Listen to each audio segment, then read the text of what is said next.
What's happening, everybody? How are you doing? I hope you're all well. Welcome to another episode of the Nancast.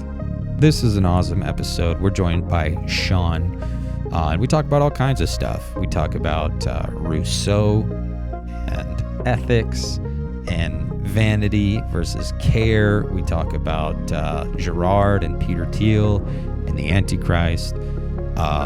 We talk about power and waste and batai. We even talk a little bit about Star Wars and Avatar. So it's a good episode. I love it when Sean's here. We're also going to be starting a new thing that we'll be doing with Sean and Mikey. We'll be doing something cool here starting soon. We mentioned that in this episode, but it's really cool. So strap in for the episode. But before we get into that, I just wanted to give a quick shout out to the homie Bram with Strange Exiles. And let me pull it up here on the screen. If you're watching the video, you can see this is the Strange Exiles Substack.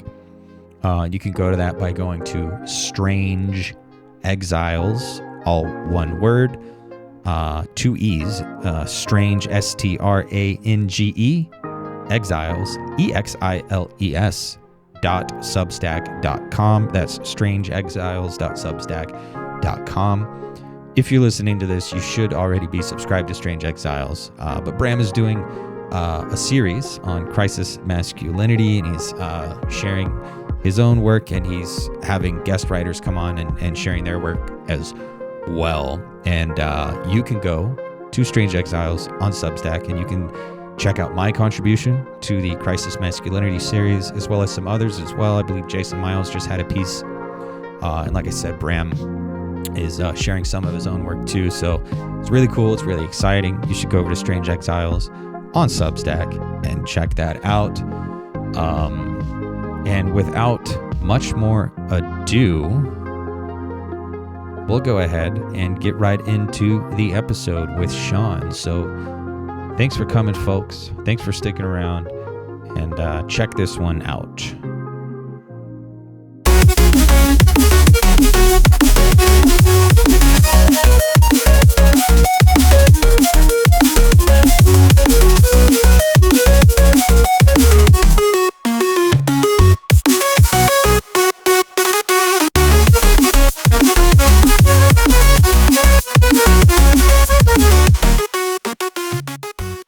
All right, cool. We're going now. Alex Connor, I think is his name. He used to have a different name, and he used to just argue about atheism. What the is it? It's not genetically modified skeptic. That's a different guy. Cosmic atheist. I don't know. But so there's Alex Connor. Is this Cambridge or Oxford? I don't know. But he's a fancy philosophy guy now, and he makes a bunch of philosophy YouTube videos. Oh, I've seen this guy, Cosmic Skeptic.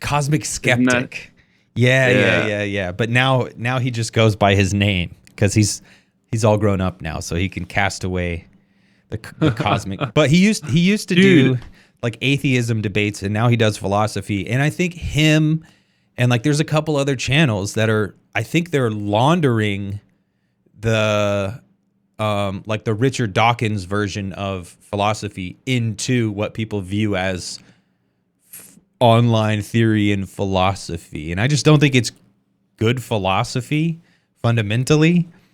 I think it's, I don't know. Like I'm skeptical of all of it because I'm like, all right, you guys all ultimately like you're beholden to like this Jonathan guy. Jonathan Bai. We were talking about a video that he did that I sent to Nance about Rousseau. Yeah. About the discourse on inequality. Yeah.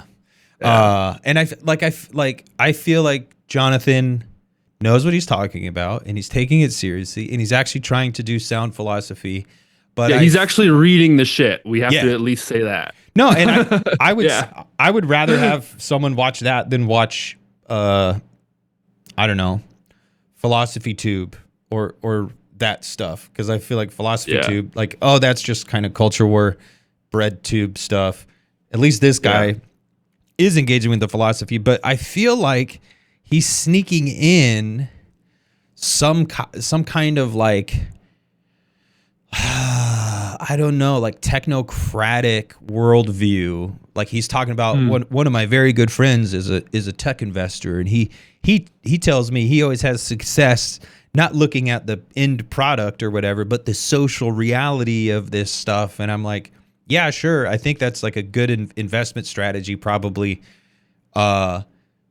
If you understand, like this is all historically situated.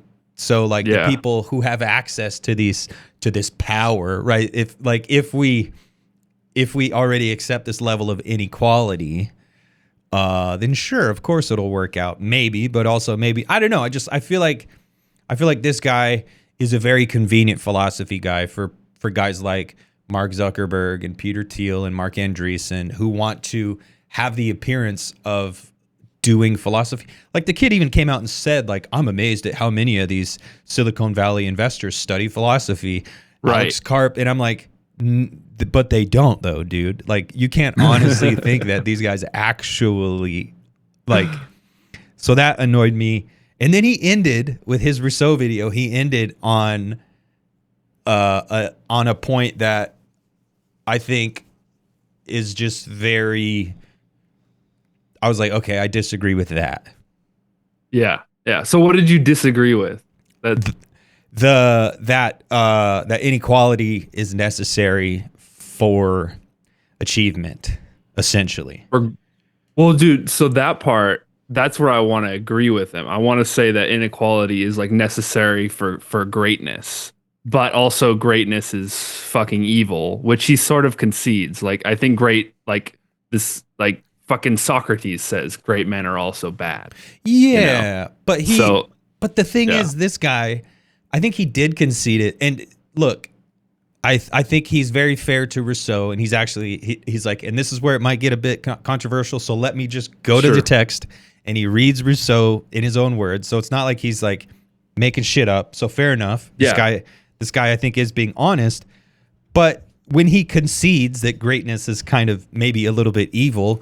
Like that's just like a hand wavy way to say, yeah. But then he continues to go on and do the Girard thing, and it's like, I don't like it, dude. I think it's, I think because his argument is that Canada is allowed to have its morality only because it is defended by the military apparatus of the United States, so it's able to be less unequal, right? Yeah. So I'm just catching the viewers up, right? But like, so I want to say that there's like something to that. However, it's kind of just like,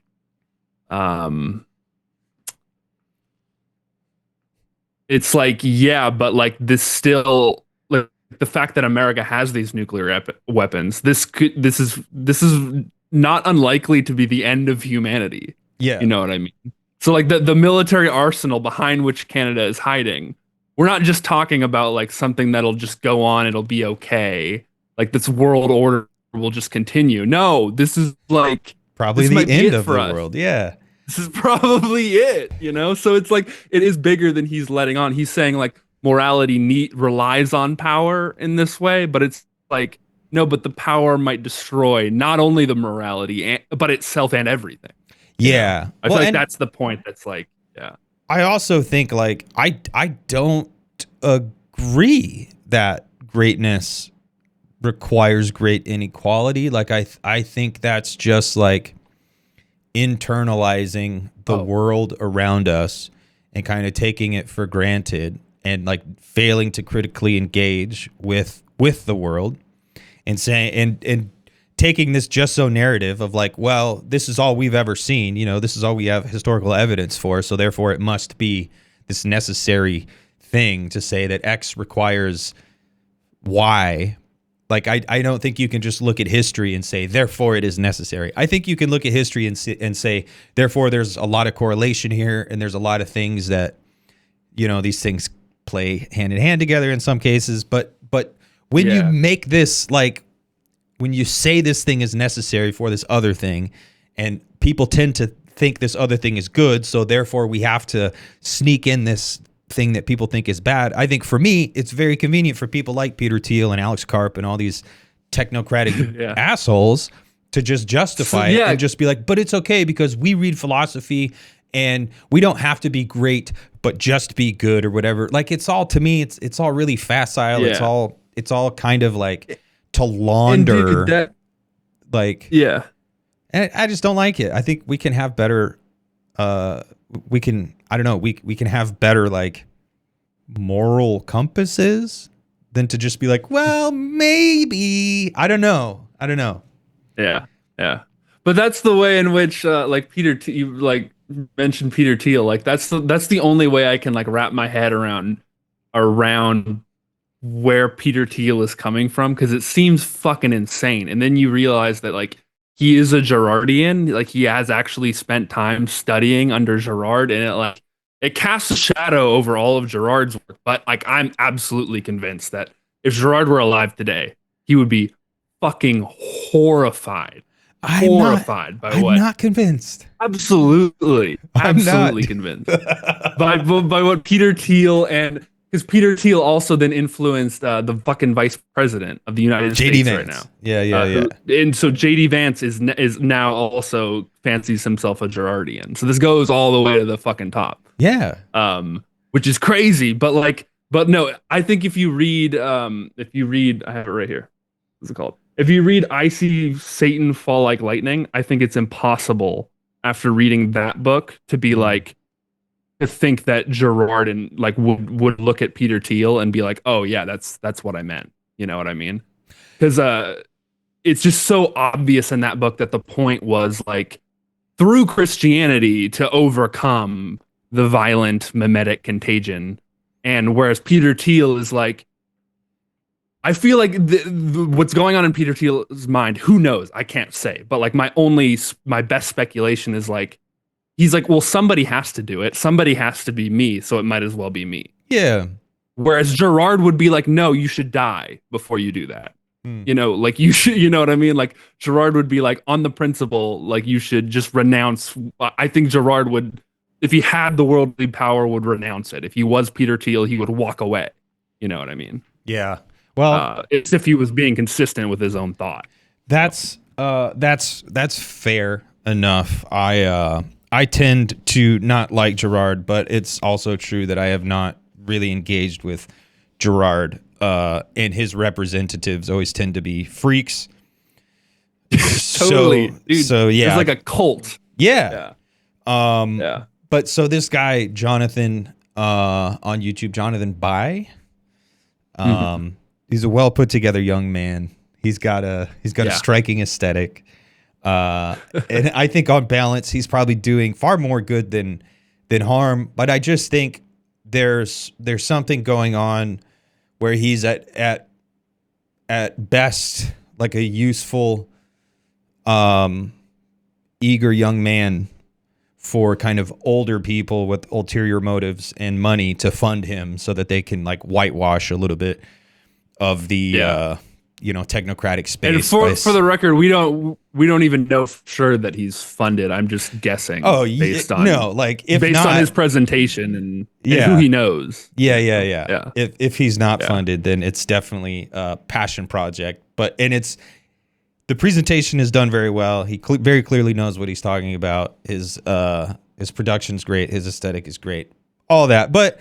Like, I don't know. I'm not here to talk shit about the guy. Like I said, I would rather have people watch his videos than watch a bunch of video essays about culture war bullshit. Like, I genuinely would. I just also think, like, he's doing the tech bros a service and presenting this kind of legitimating them. Yeah, and saying, oh, they study philosophy. Like, no, they don't, dude. I'm sorry. I'm fucking sorry, dude. Like you're like the person who actually like gets it cannot be the same person who's trying to destroy the world and trying to justify it by progress. Like that, it just cannot be the same person. No, I know what you mean. Yeah, but anyway, dude.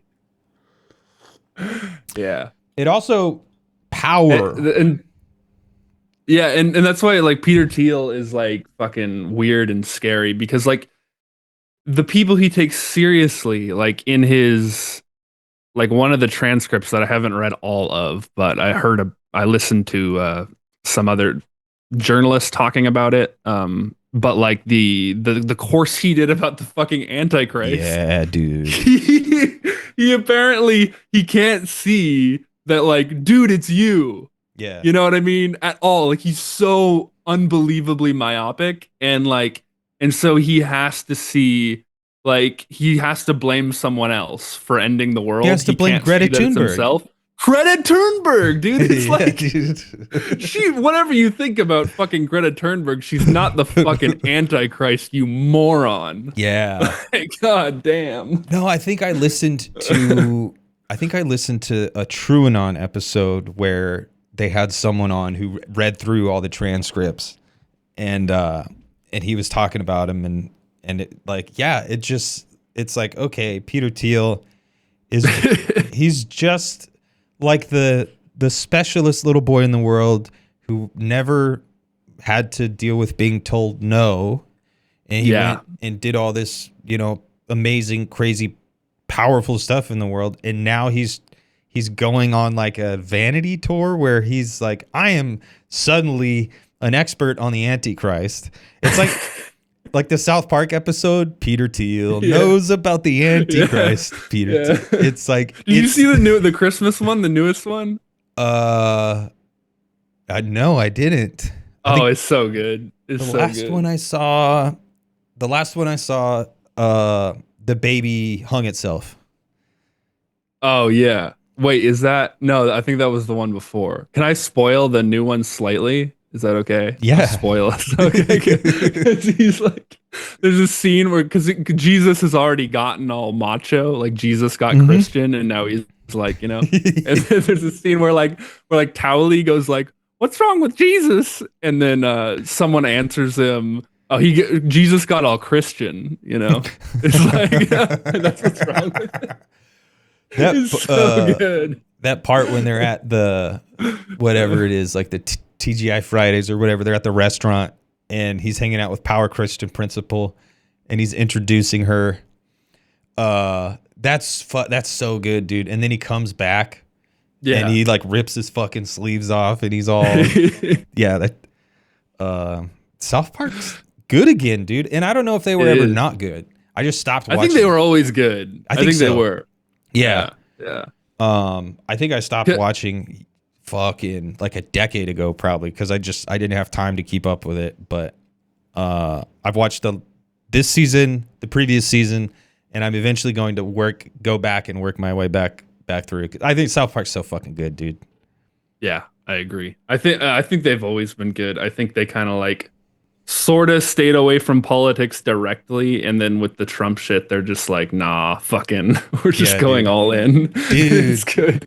I like it. They're going so hard too, dude. Yeah, because I think some people like the second you try and like, I think they feel it slipping, where like people try and categorize them as like, oh, you're left wing, and then people try and categorize, oh, you're right wing. I think when they feel that they're being like pigeonholed, they're like, no, fuck you. Yeah, dude. Well, and I think because I remember when South Park came out, and I was like, oh, this shit's based.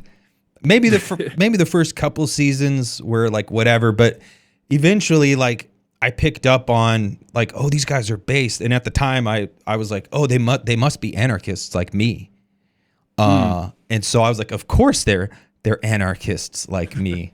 But no, I think they're very libertarian, and to use libertarian as a compliment and not like in a derogatory way, because you can do both. Like, you can call someone a libertarian and mean they're a kid fucker or a retarded money worshiper or whatever, or you can also mean like, no, you really are just like doing what you want to do. Like, I don't fuck with you, don't fuck with me. And I think they're like the best version of libertarian in that sense, where they're like, we're gonna call bullshit when we see bullshit, and we're also we're making a cartoon. That's another thing too, man. Like, why does everybody expect cartoons and music and movies to like to be an anarchist like me, or like whatever it is, like what you can't enjoy something that doesn't share your hyper niche fucking category, like hyper tuned algorithmic beliefs that aren't even really yours. They're just like what you do to comfort yourself when you can't sleep at night because you're a lonely, boring fuck. Like it's so absurd, dude. You have to have an opinion about everything, and it has to be the correct opinion. And if it's wrong or silence is violence, all this shit, it's so absurd. Praise South Park. Thank you, Lord Jesus, for South Park. Wherever would we be without you? But no. Yeah. Agreed. South Park is big. And there is a type of like, there's a type of libertarian who I think is like a monster, but yeah. But your average libertarian, I'm like the person who just casually calls themselves a libertarian, who like maybe works for a living or whatever, like that dude's base, because like that. Yeah, he is though. But he's not thinking with Peter Thiel, who would also probably call himself a libertarian, you know? Yeah. Because like fucking, that's a different. Like words don't mean the same thing when you have that much money and power. Like they don't. You know what I mean? Like libertarian for you isn't the same thing as libertarian. And unfortunately, sometimes people don't realize that. Sometimes people, they're using the same word as Peter Thiel and they think, oh, I fuck with Peter Thiel. And that's where you fuck up. Because I'm like, dude, no. Like, first of all, like, we need to remember and start our libertarianism from the point that like a corporation is an artifact of the state. Like it's a creation of the state. It's a legal category. So already, like if you're in a corporation, you can't possibly be a libertarian. Yeah. You can be like an anarcho-capitalist in the sense that you want to replace the state completely destroy it and become your own state. But then you're not an anarchist at all. You're just a, you know, like a Sob Corp doesn't make any sense conceptually. A Sob Corp is a state. That's all it is. There's no separate category of a sovereign corporation. It's a state that's also pay to play. That's that's not a world you want to live in. You know what I mean? Well, I think it's very much like the Sob Corp model is just neoliberalism accelerated. It's like let's gut all the public interest and like let's eschew all the responsibility toward the public good from the state or from whatever apparatus holds the power, holds force, whatever, can enforce things. But let's also keep the force so that it's still like, we'll kick you out if we don't like you. We'll kick you out if you can't afford to pay your citizenship dues. We'll fucking kick you out if you're an illegal immigrant, this and that. Like it is just the state without any of the good parts of the state. And the good parts of the state, that's all it is. Like the state, I think, is a necessary thing. The state is kind of coping with our thrownness into the world. Like there will always be a state. Sure. And formalizing it is a way to reduce anxiety, and it's a way to, I think, increase fairness, or like put us all on a level playing field. Like that's why it should be formalized, so it's legible to everyone and it's reliable and repeatable, and we can predict what the future is going to look like within a reasonable distribution or whatever. So the state, I consider myself some kind of anarchist. I also know that the state is just a necessary thing, and there are good parts of the state, and then there's bad parts of the state.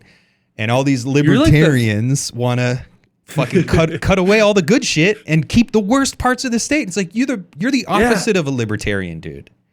Yeah. And that's the thing, is like neoliberalism is already confused from the very beginning, because like people associate it with laissez-faire, with the free market, and that's just completely the wrong direction. Like totally. Like it is just redistribution towards like upwards. That's all it is, through the state. That's all it is. Like the world we live in today would not have made Hayek happy. Hayek would be fucking very unhappy about the world we live in today. He was just as opposed to organized labor as he was to monopoly equally, you know. Unfortunately, his ideas got marshaled to only attack organized labor. And not the other side, you know, which fucking sucks because like if you're gonna live in a world with monopolies, then you need organized You need labor to balance protections. that shit out, you know? Yeah. So yeah. So that sucks. Yeah. But But hey, dude. here we are. Yeah, here we are. I have on demand video on demand. I can watch Transformers whenever I want, and I can order almost any kind of food I can want. I can have it delivered to my front door, like within 30 minutes or less. Yeah. So, you know, what are you gonna do? Real freedom or convenience? Yeah. Right? Yeah. Yeah, we can do that shit, but also like, is my next paycheck gonna happen? You know? Like assuming my next paycheck comes, then I can do all the shit I want. Yeah. Yeah, I can keep watching Gilmore Girls reruns and eating burrito bowls whenever I want. I think but if I miss one fucking paycheck, then not fucked, only do I lose all of that, but I'm also homeless. Yeah. And it's also like it's becoming illegal to be homeless. Like there's like municipalities are making it illegal to camp in like state property. The federal government is trying to make it illegal to camp, like no unauthorized camping on public property, shit like that. Like, well, what the fuck do you want people to do? You just send them here. Send them to Portland. It's not illegal here. Like that's what they do. They just send them here. Yeah. They're not from here. Like some of them are, but most of them aren't from Portland. Yeah. Well, there's been a lot of changes in the kind of the homeless world this century. I'd say 20 years ago, being homeless, there was a lot less homeless people 20 years ago. I think it's probably maybe almost doubled in 20 years, which is a lot. But you've always had like a category of people who choose that life. Like you do, like hobos and a lot of like gutter punks and stuff. I spent time being like a street punk, living in a car for a while.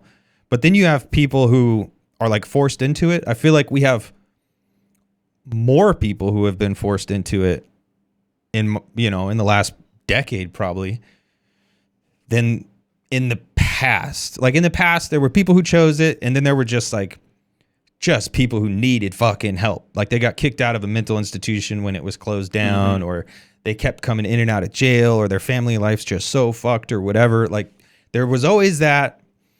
But now there's like legitimately people who like, yeah, I just can't afford a house, so I'm living in my car. I'm working multiple jobs. I'm working this part-time job, this other part-time job, and it's like a different kind of homelessness. You don't even get to be lazy. You don't even get to be like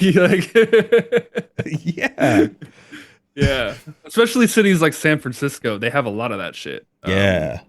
I mean, everywhere, but because everywhere is expensive, but some of these more expensive places, like I definitely worked with people in Las Vegas who were homeless, living on the streets, and they would still show up to work every day. Yeah, So well, I think with San Francisco and Seattle, there is like the narrative that woke killed these cities. Which is basically stupid, but I mean, there's a tiny kernel of truth to it in a way, but it's basically wrong. I think it's very clear what happened. Like we had a lot of tech innovation in quotes. We had a lot of like the .com bubble. We had like, the turn of the millennium was an exciting time, and there was just this huge economic upswing, kind of like the gold rush in San Francisco or like in that area, but even more. And then you had like the real estate market got all wacky because we had corporations now, like whereas in the past with booms, we didn't necessarily have the same structures for people investing and buying huge blocks of property and then renting it out and stuff like that. But I just think like there's very clear material causes for why San Francisco and Seattle are so fucked, and Portland even too.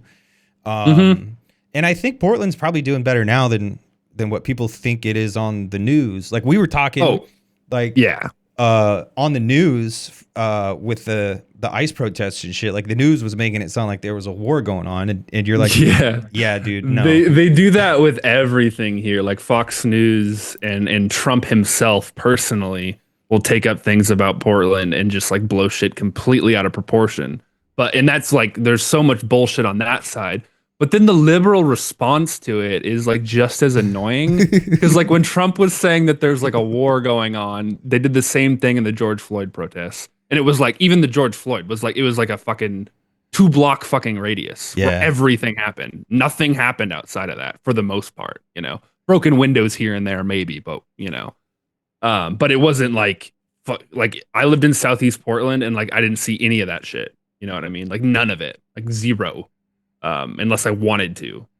But like anyway, point is like that like but the liberal response to like the ICE shit was like posting pictures of themselves like kayaking and shit, being like, oh yeah, Portland's so terrible. And I'm like, dude, if you go downtown, it is hell. Bad. Yeah, like it is hell. Like it is so fucking bad. With the fentanyl, like it's gross. Like just people just bent in half everywhere you go. And because like the thing about Portland is like they don't, because of this liberal fucking ideology, like they don't, there's no Skid Row. There's no one street where everyone's hounded, so they're just everywhere. Yeah, everywhere because we've decided it's like more ethical to just let them go wherever than to keep them in one area where all the services are. You know, so I don't know which one's better. I just think they're both suck, and neither of them are solutions. And it's just like the liberal response to the right being like patting themselves on the back for being such good people is just like it's just as bullshit. You know what I mean? I think Salt Lake City during COVID was fucked, dude. Like that shit looked like a scene out of like Day of the Dead or something, man. Like for real. It was fucking crazy, dude. I walked out of Nosferatu, which I hated. And I saw it downtown Portland. Yeah. I hated that movie, but I walked out of that movie, like a movie about like graphic movie about fucking vampires. And then there was this dude just like fucking half fentanyled out, like fucking zombieing down the street. And I was like, oh shit. I just stepped out of a movie into a movie. But sorry, you were saying about Salt Lake City. Like it's I don't know, man. Like it's crazy. Like it is a huge fucking problem, and it's definitely got worse. It's definitely intensified to the point where it's getting harder to ignore. And I think like in Phoenix and like in LA, I spend a lot of time in both. I live in Phoenix. We have a Skid Row. Like we have a designated area. Same thing with LA and cities like Salt Lake. Like when I was up there during COVID, it was like, what the fuck? It's just everywhere. And with Portland, with it being everywhere, I almost wonder, like, does that do anything to get people, instead of posting a picture on Instagram of riding a kayak, like wouldn't you think it would kind of force you to like, oh, we should probably do something? Or is it still just as easy as it ever was to just ignore it? No, dude, you just step right over someone's fucking half dead body and you don't, it just makes you more callous, if anything. Cause like then because you're forced to go about your daily life ignoring it more, you know, because like there's nothing you can do for that individual person that wouldn't be such a sacrifice that could potentially put you in that person's place yourself. Like it would be a full-time job caring for one of those people. So I'm not saying people shouldn't do that. That would be very like self-sacrificial Jesus-y to do, you know, like to like take care of that one, like wash that fucking disgusting crusty motherfucker's feet. Let me wash your feet, homie, and then we'll sing songs and everything will be solved. Yeah. So like go for it. I'm not saying it would be a bad thing to do, but I'm just saying like what it's going to happen for most people is that they're actually going to become more callous about those people, or more afraid of becoming like homeless like them. Yeah. So it's either fear or more callousness, because you have to actively ignore it more often. So it either probably like lulls people into even more like like a more tranquilized state, or it generates more reactionary sentiment because you start to resent like your fellow, like when you're on the border, like when you're precariat, you resent the lumpen, and you like, because you think like, oh, I want stability, I want this, and I almost have it, and I just have to keep my nose to the grindstone a little bit more, and this and that, and it's not personal, it's business, and all the post hoc rationalization shit we have to do, because if not, we would all become homeless. Like we would just, like, if we gave in to our emotions constantly every single day, we would be paralyzed, be petrified. Yeah. But like doing that over and over and over again, but never actually achieving the payoff of stability, like probably generates more resentment, more reactionary sentiment. So that sucks. Yeah. And dude, all of this shit, like the political shit, the economic stuff, like it all kind of orbits around something that Jonathan Bai video was talking about, because he was focused on Rousseau and amour propre. I Googled it because I was like, how do you pronounce it? And Google said it's amour propre. That's what Google said. So I'm going with that. But he was saying amour propre. It's like the RE is like really, it's really subtle. French people don't enunciate. Almost silent. It's almost silent. So it's like, it's like amour propre. Oh, okay. But you just say self-love. Yeah, right. We can do that. We don't. But there is Jack Allen Miller. Yeah, Jack Allen Miller.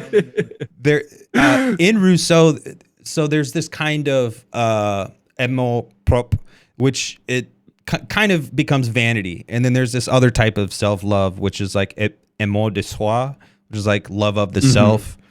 So there's like qualitatively two different types of self-love. There's this kind of like real, genuine love. Or care, we'll say like self-care, but not in the Instagram kind of way, but genuinely care. And then there's this type of vanity that gets turned into this quest to climb up the totem pole. It's very similar to Bourdieu with distinction and Baudrillard with sign value, but this is Rousseau. This is 100 and something, or I don't know. This is a long, long time before either Bourdieu or Baudrillard are writing. So, yeah. But do you think that like the amour propre, the self-love, the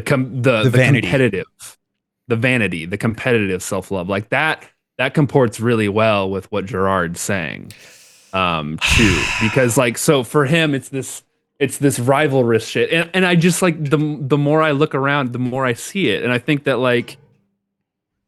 people who aren't terribly rivalrous, like that's not a huge, like everyone's affected by it, but like not everybody goes for it in the same way. And so I think that people who like aren't terribly rivalrous, like sometimes have a hard time seeing it, like how much it fucking moves the world and moves people, you know? So, and that's for me, like I struggled with it because I'm like, that's not really how I live my life, but also like, that's just, of my many faults, one of them isn't being super rivalrous or being driven by that, you know? And so for like, I was like, is this really what's going on with human society? But then the more I look around, the more I'm like, yeah, this is what's tearing the fucking world apart, you know? I don't know, man. You don't think so?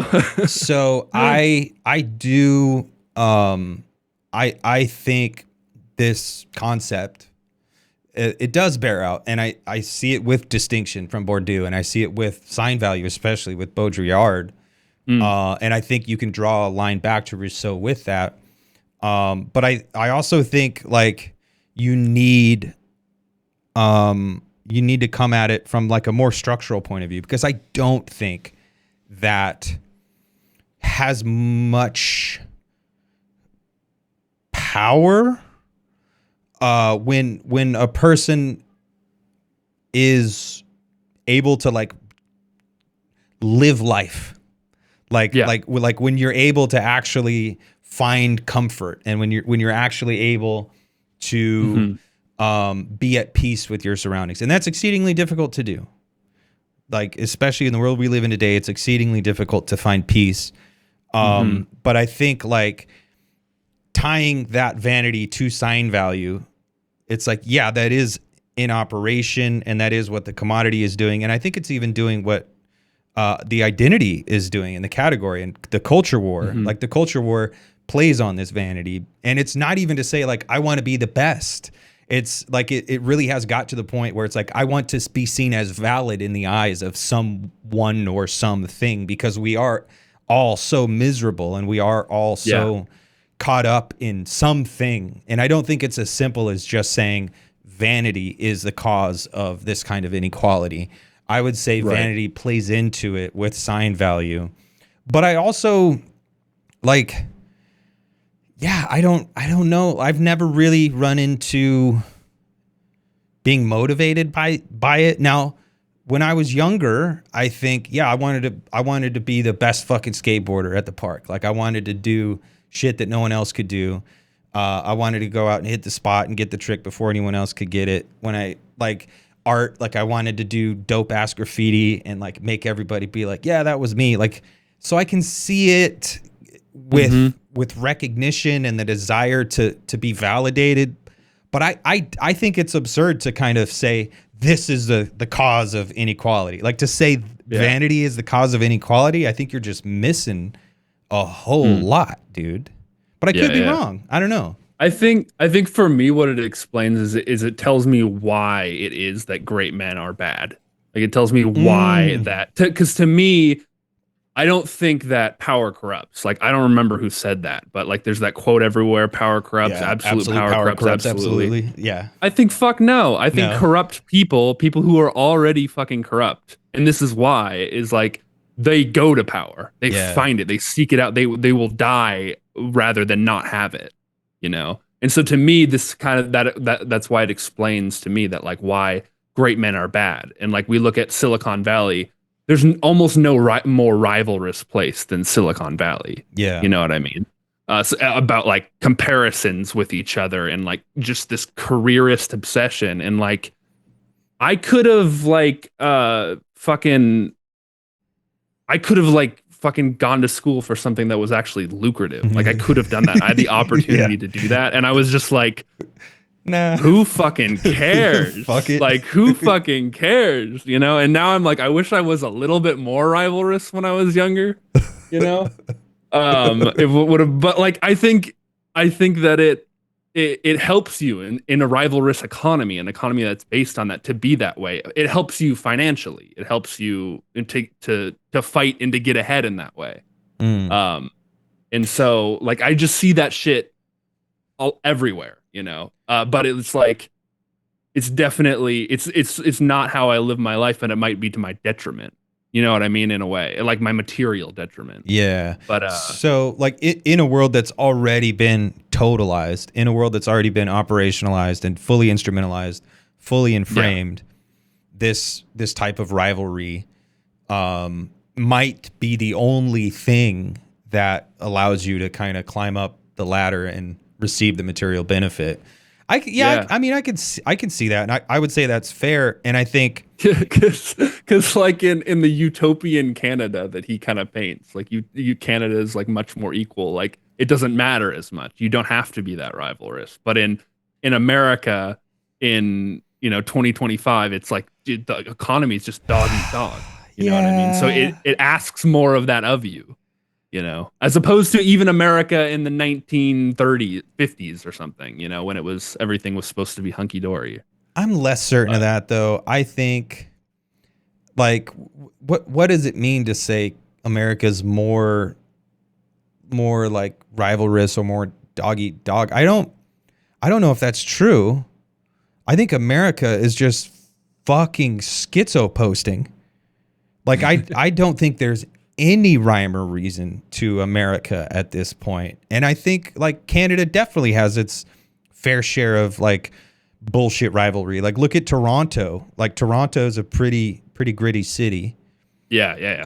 That's what I meant, is like he kind of presents Canada as like a little bit more utopian than it is really. But by comparison with America, you could agree to a certain extent with him that it's Yeah. relatively more equal or whatever. I But guess like maybe in theory, but maybe. And also, I don't know if America operates on this rival logic. Like I think it's luck of the draw, and then after the fact we'll rationalize it and we'll do the edification and we'll build up identities after the fact. But I feel like America's far more random than it is like deliberate competition can get you anywhere. If it were true that deliberate competition got you anywhere, then I think we probably would have a better world, because there would actually it would be a real meritocracy.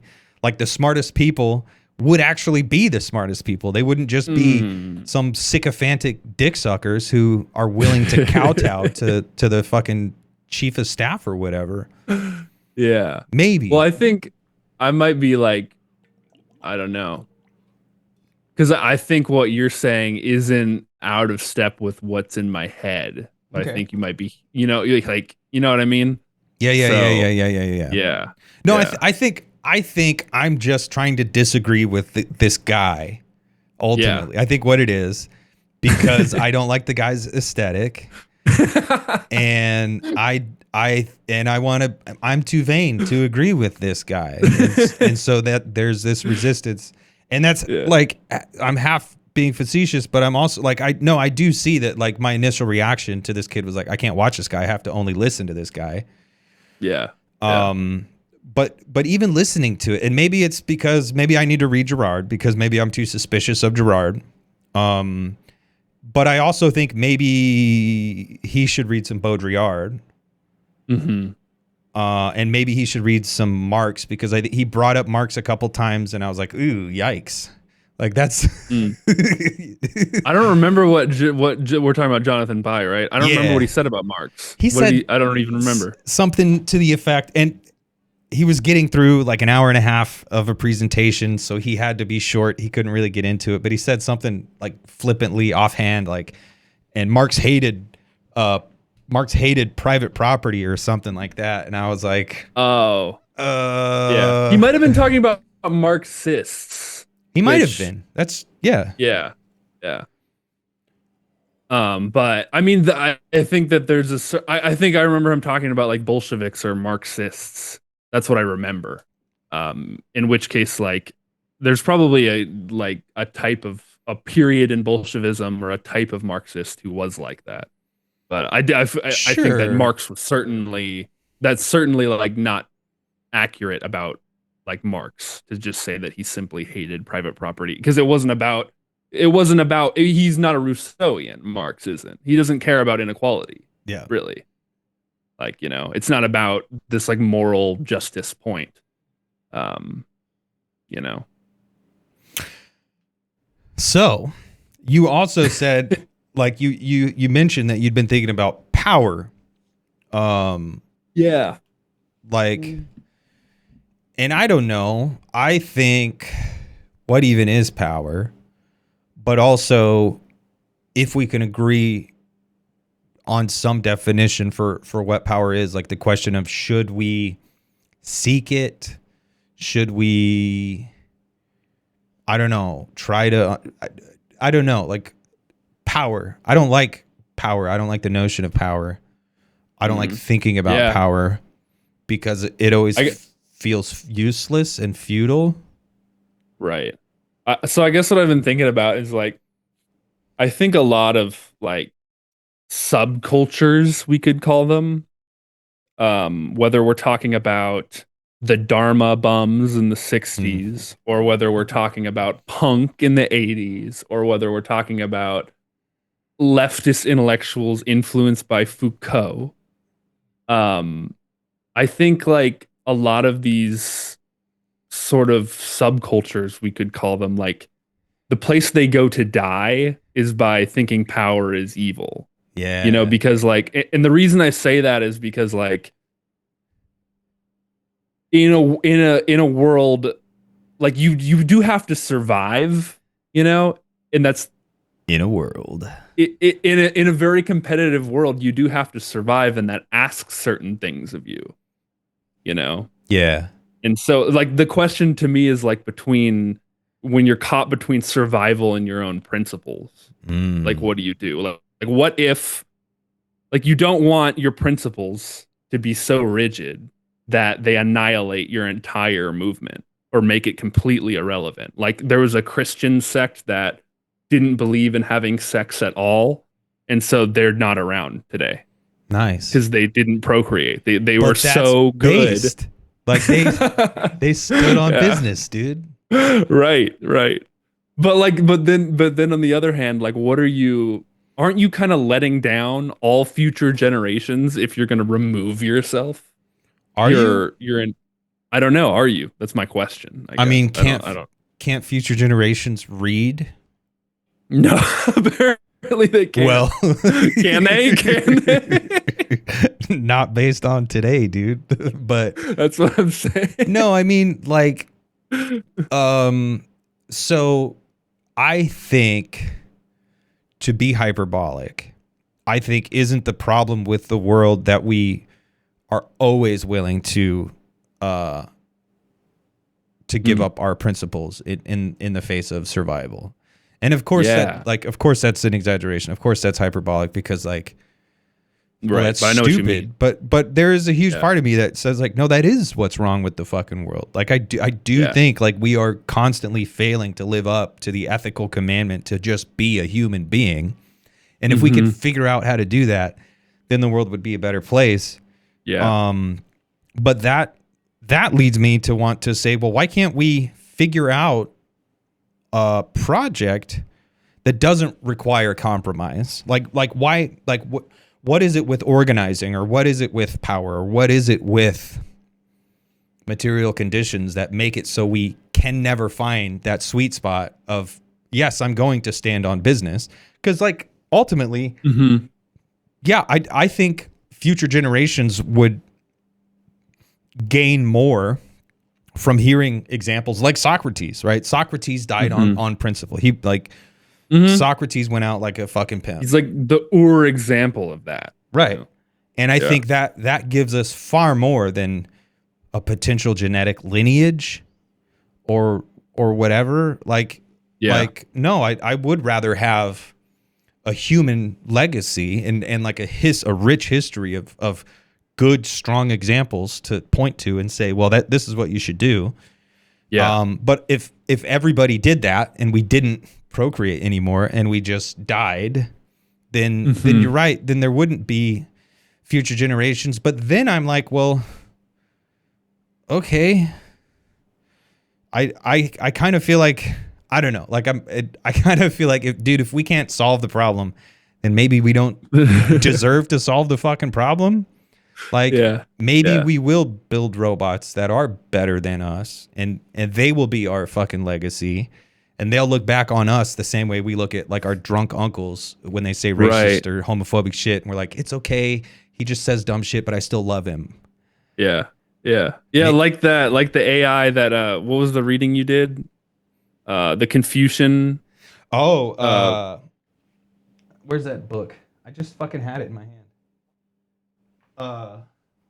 Cultivating Intelligence, AI Ethics, and the Philosophy of Mu Zhongsong by what was her name? Anna Greenspan. Anna Greenspan, that's right. Yeah, like she was talking about maybe the singularity won't like wanna just massacre everyone. Like maybe it'll actually like get to a point where it's like becomes enlightened or something like that. Now I'm skeptical of that, and I think, but that would be the overcoming, like the good version of the overcoming of man by man. You know, would be like we overcome the base parts of ourselves for like, you know, the enlightened parts of ourselves. I really like the way Ian Thompson put it. We recently did a reading. Sorry, I'm talking into my elbow. We recently read Ian Thompson's Heidegger on Technology's Danger and Promise in the Age of AI. And I think he gives a similar argument to the argument that Anna is making in that essay, except with Ian I think he does it without the metaphysics, and I think I'm always going to prefer argumentation without going to metaphysics. And Anna kind of deals with that in her essay, and it's like, yes, I am very Western brained, and I do think philosophy and metaphysics are different, even though philosophy is first metaphysics. But like, I think maybe it's not so much that we're going to build an AI that is enlightened in this kind of Confucian way, but I think like really kind of tarrying with all the problems and really looking at problems not as like external to us, but being critical of ourselves.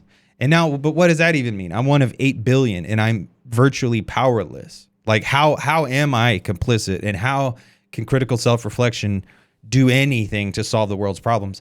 I don't fucking know, but I also know that like I think the only way we're going to solve any real problems is by developing a broad critical reflexive ability to take things as like, no, this is my responsibility. So not to be the Peter Thiel and say, well, it's a dirty job, but someone's got to do it.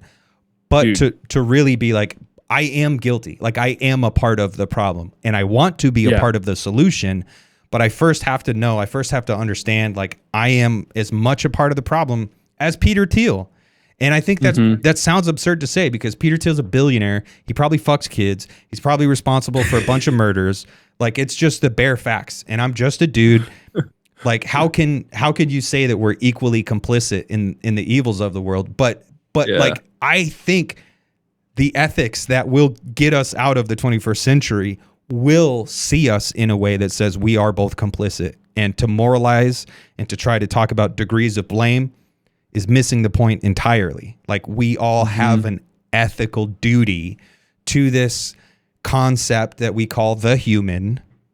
And it's up to each and every one of us. But then that sounds stupid and silly. And then I'm like, I think we're fucked, man. I don't know. We should probably all just go fucking die, dude. Dude, yeah, because what's scary about Peter Thiel is he has a philosophy that he has studied that should tell him that what he's doing, that he's the Antichrist. Like that's what. Yeah. And he's like, nah, I read that shit and whatever. It's like, Greta, I don't know. dude. It's Greta. Like, what? That's why to me, it's like the myopia is just stunning. It's stunning. So I think it's like this has to be perverse, right? It has to be something that you disavow, 100%. Even though it's right in front of your fucking face. But the thing is, like for me, like that right there, the very fact that Peter Thiel is going on this crusade against the Antichrist, but it's like, well, if you took that seriously, it'd be easier to say you're the Antichrist, homeboy, not or some like Trump young is the Antichrist. Yeah, but like that, I think what we can and should all learn from that is like we're doing that too. It's just not at the global level, and it doesn't have global implications. But like I do that same operation in my daily life somewhere, and I think like it's up to every single one of us to hold ourselves accountable. Like, and it's fun to sit back and watch Peter Thiel and Alex Karp and all these guys destroy the world. But like also like the principles or the ethics or whatever that I would hope I would have the courage to stand on would be like, well, I can see that they're doing that.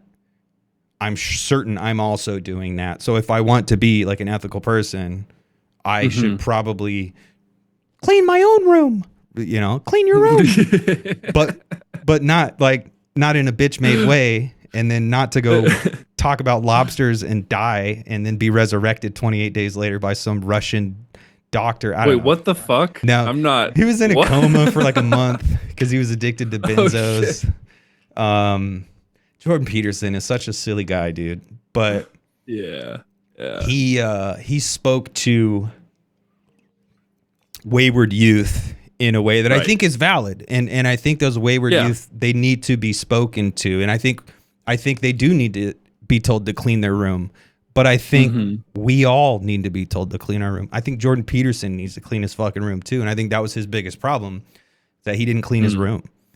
Right. He told everyone else to, but couldn't clean his own room. Yeah. On but that like note, one of the go on. On that note, Bram with Strange Exiles is doing a series of essays, guest essays on masculinity, the crisis of masculinity on his Substack. He recently had Jason Miles publish one. I'll have one going up. I don't know the date. It might be published on the 21st. But everybody go to Substack and check out Strange Exiles. Bram's the homeboy. And check out his series on masculinity. Yeah, I've seen some of his. I've interacted with him a little bit on Substack, but I haven't gotten around to really reading him. He's the homie, dude. In depth, yeah. This book, because we had an interaction. Like, to me, I subscribe to people on Substack whenever I leave like a criticism of something they posted, and then they respond in like a not rivalrous way. Like if they respond like, "Oh, I see your point," and they're like willing to engage with you, then I subscribe to them. Yeah. And that's what I did with him. I was like, I kind of pushed back on something, and then he responded in a way that wasn't like, "Fuck you, man." It was like, "Oh, I see what you're saying. Here's what I meant." Yeah. Bram's a homie, but I think that's a good way to discover new writers on Substack, is like if they can withstand and like come back and be like, "Oh, for sure, I see where you're coming from." I also like to follow people I just fucking hate. So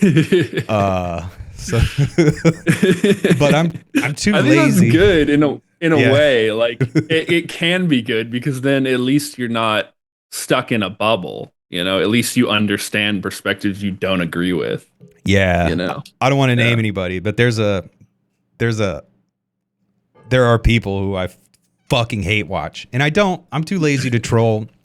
I don't leave shitty comments, but I absolutely consume a bunch of just mindless right-wing reactionary tripe.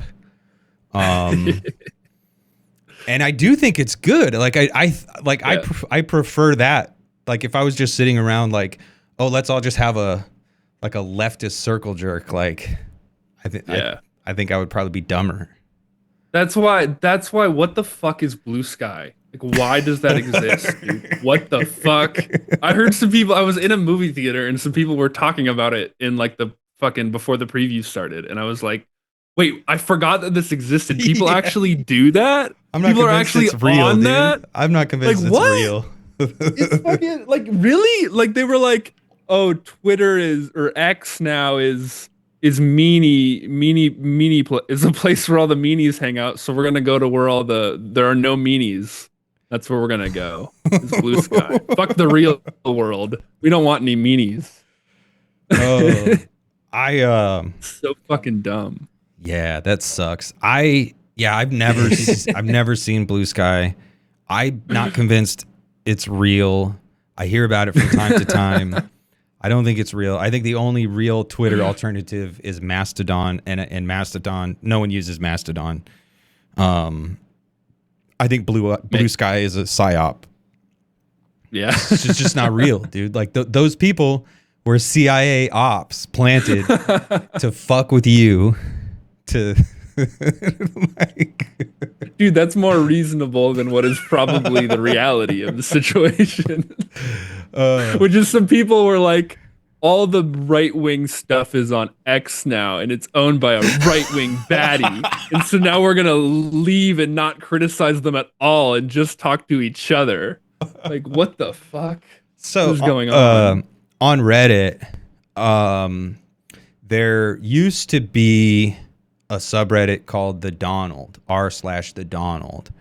And that was nuked a couple years ago because it just got out of hand. Like it was getting to the point where it was just far too extreme for Reddit. And like Reddit is like, it's pretty extreme. It can get pretty extreme, but it is like, it's like a filtered version of 4chan. I think. Like it's just everything from the internet that you can possibly imagine, but they filter it a little bit so it's not too extreme. So the Donald was getting too extreme, so they like Reddit nuked it. And then they also nuked the Chapo Trap House subreddit. No way. What? Yeah, and they did. The theory behind it is that they were like, oh, they killed the biggest right-wing thread, so they had to, you know, kill the biggest left-wing subreddit or whatever. Oh, that's crazy. So we now were gonna talk about Avatar. The Chapos, they love the Avatar movie. Yeah. But so on that note, or anyway, on the Reddit thing, now r/conservative is like the big hub for right-wing shit on Reddit. And there's a million fucking subreddits. But if you go to r/conservative, you're not allowed to post unless you've been like vetted by the moderators of r/conservative, because there were too many people coming in and like not even fucking with people, but you know, just talking a little shit, doing a little shit posting, doing like very light trolling, and the conservative snowflakes couldn't handle it, and so they locked down the r/conservative subreddit. And I just think it's funny, but I imagine that's what Blue Sky is like. Like it's like they can't handle any light pushback, and so it's just locked down to like people. Yeah, because you're a Nazi. If you disagree with mainstream liberalism, you're a Nazi or some shit. I guess is. I wonder if they like Jasmine Crockett. They probably do. I don't know. Yeah, I don't know. Probably do. Wait, who is that again? She's like Kamala. I know that name. Kamala Harris 2.0. Oh yeah, I know who that is. Yeah. She had, isn't she running or some shit right now? Yeah, she had some rapper for Congress.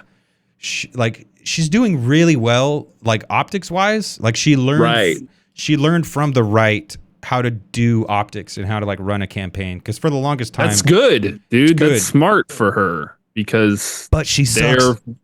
She sucks. Does ass. she suck? She sucks ass. Yeah, she's like Kamala 2.0, dude. Like it's. Yeah, well, that's fucking lame. Yeah, she has good like she's good with the vibes. She's got great vibe control. Well, that's all that matters. That's why I think America is just one giant schizo post. Like I don't think America's real anymore. Right. I think we're just they just released the Epstein files, and they just like instead of actually releasing it, they just put big black boxes over everything, and we're like, that's not suspicious at all, guys. Yeah. Like, well, dude, our economy is not even real, so why would we expect anything else to be real, dude? Like, it's like just pure speculation. Yeah, dude. It's like, and because they invented the too big to fail, that is a thing. It can go on forever now because the government just keeps supporting it, and like that's what what's his name? Drawing a blank. This is not my idea, but I thought it was like a duh, like obviously after someone else said it that like they're gonna make AI too big to fail. Like yes, it's a bubble. Oh yeah. But the second it bursts, they're just gonna prop it up. Well, that's why because it'll take the entire economy with it. They forced through legislation where states can no longer legislate AI companies for the next decade. And bro, that's like fucking nuts. That's crazy. That's insane. That's insane. So it's going on right now. Like here in Phoenix, we already have several data farms.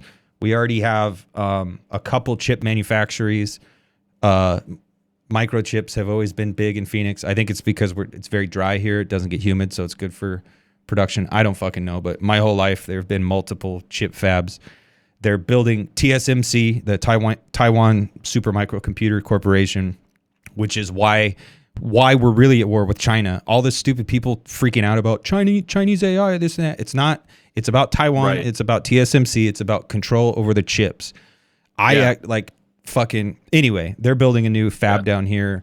There's a proposition to build another data farm like just down the road from my house, and it's like so now. What the state can no longer step in and regulate, the municipalities can no longer step in and regulate. Like they're just gonna like our power keeps going up, our water bill. They're raising our water bill 25%. Like that's insane. What? Like unheard of cost of living increases in the past year, and so like that too big to fail is really going to hurt a lot of people that live near where they actually locate all this data farm and infrastructure. Yeah. But I think we're just gonna do this death spiral, and then it's gonna be like Russia in the 1990s. We're gonna get balkanized, and China, we're gonna have to be like, hey, China, like, do humanitarian fucking NGO missions over here to the United States of America. Like, I think we're fucked, dude. We're just doomed. Dude, I think it's like, I think before the American state splits apart and disintegrate, I think the environment will give out first. Yeah. Yeah. I really do. I think like the one thing about the Constitution is they really did a good job of making it so that coups aren't a thing, and making it so that revolutions, like, yeah, there's this language in there about like sort of making room for revolution, but that went out the fucking window the second that warfare became as asymmetrical as it is today. Yep. So like, which brings me to something completely different, but like, yeah, I think that the fucking environment will give out, or the geopolitical the geopolitical scenario will explode before the United States implodes internally. You know what I mean? Like, there will be war with China before America disintegrate. Yeah. I think it'll be that war of aggression that is like the final death blow to America. Like, we will expend all our resources. It'll be like Germany in the 40s. Like, we will just expend all our money, and then maybe China, or maybe parts of Europe will come in and split us up. It'll be East USA versus West USA. Who knows? But I am convinced that America's over. Now, I'm convinced that we're set on track to be over. Now, maybe things could change, and we could actually like win back the country that we had like when I was growing up. Because I don't know, man. America's done a lot of fucked up shit. Every country's done a lot of fucked up shit. I think America has also been a good place for a lot of people too. Yeah, and I think it would be better if we could like get stability and be a real country again, than if we just totally collapsed. Yeah, totally. Like, like I'm not totally not sitting here being like America should get what's coming to it and be destroyed. I'm like, it's just, do we have the fucking will to fucking change? And the answer to me seems like no, we don't. We don't want to change at all. What if? And to me, the rivalry thing kind of explains why, to a certain extent. Because we're having too much. We're having too much fun. We're enjoying the way things are now. Like, enjoyment combined with rivalry. To me, I'm like, yeah, we like it like this. Enough that we don't want to change it. I'm on board with the enjoyment and the super ego. Yeah. And I think the super ego is the rubber band and the duct tape that's holding America together at this point. And I think if we had some type of catastrophic failure where we didn't have our on-demand services, I couldn't deliver everything I ever wanted. Like, if that broke or ruptured in somewhere, I do think it would wake people up and they would hit the streets. Well, yeah, I think 100%. Like people talk about the American Civil War and that shit, and I'm like, I always tell people like, that will not even a chance of an American Civil War happening unless there's an economic downturn big enough that the grocery stores are empty. Yeah, that shit happens, that all bets are off. Like, but no one, no matter what people say and post on Twitter or whatever, or on Blue Sky, they don't. nobody fucking gives a shit. Like, no one really cares enough to fucking uproot their lives to like really risk anything. Yep. Unless the treats stop flowing. Yeah. As long as that shit, the flows keep going, the economy keeps buzzing. The spice must flow, really dude. cares. It's all, dude. It's all just talk until then. So I think that's where I'm at. I don't see where the rivalry fits into that, but I see it at the level of validation of your symbolic identity, and that's what the commodity does. Like, it's not just enjoyment. It's also the case that when you're uprooted and you're just kind of lost at sea, and you can cling to some kind of symbolic identity, and you can have that validated, that's comforting. Going back to the narcissism, the solipsism, like the perversion, all the stuff we've been talking about for a while. But I don't see where the rivalry really has this political force to determine the global conditions. I don't know. Well, I just think, like, look at the example of the way people think about politics at all in America is just like, I think Trump gets all of his power from the fact that he's hated so vehemently by the left, by liberals. Like, that's where he draws his power from, And so, like, that's why I'm like, of course, I'm not saying we shouldn't criticize Trump. I'm just saying when we criticize Trump, we should, like, pay attention to the fact that if we say Trump is bad, then what people hear is that Kamala is good. Yeah. You know what I mean? So it's like, that's all I'm saying about that kind of shit is like the left right spectrum right now is just like, it's absurd. It's just such a completely theatrical thing. They're not talking about reality at all. And so the reason why this can go so far off of reality is because this rivalry has a logic of its own. You know what I mean? I mean, so I think the rivalry, yeah, but I think it's more so like the commodity form. Like these identities, these categories are commoditized, and they have to be self-identical. So you have to either be of the left or of the right. You have to be one or the other. It's this dichotomous relationship. The commodity is always either X or Y. Like there's no room for nuance. Well, isn't the commodity like pure multiplicity though? Like you have infinite. It gives you the illusion at least of having infinite options. The commodity is always a definite self-identical object. There is a multiplicity of commodities, but the logic of the commodity is such that there is always a definite solution to your immediate problem. Now, the fact that there's this spurious infinity, or there's this kind of ongoing multiplicity of separate commodities. But the thing with the logic of the commodity, each one is definite. Each one is defined as a separate thing. So you don't yes, there is this perceived rivalry going on, but what's really operating is like we have onboarded the logic of the commodity itself. We have given up the ability to be uncertain. Like who we are, our sense of self, this ongoing process that we're projecting out ahead of us is uncertain. And in fact, the minute you name it, you negate it. Like the minute you let it become a definite article, you've killed it. Yeah. Right.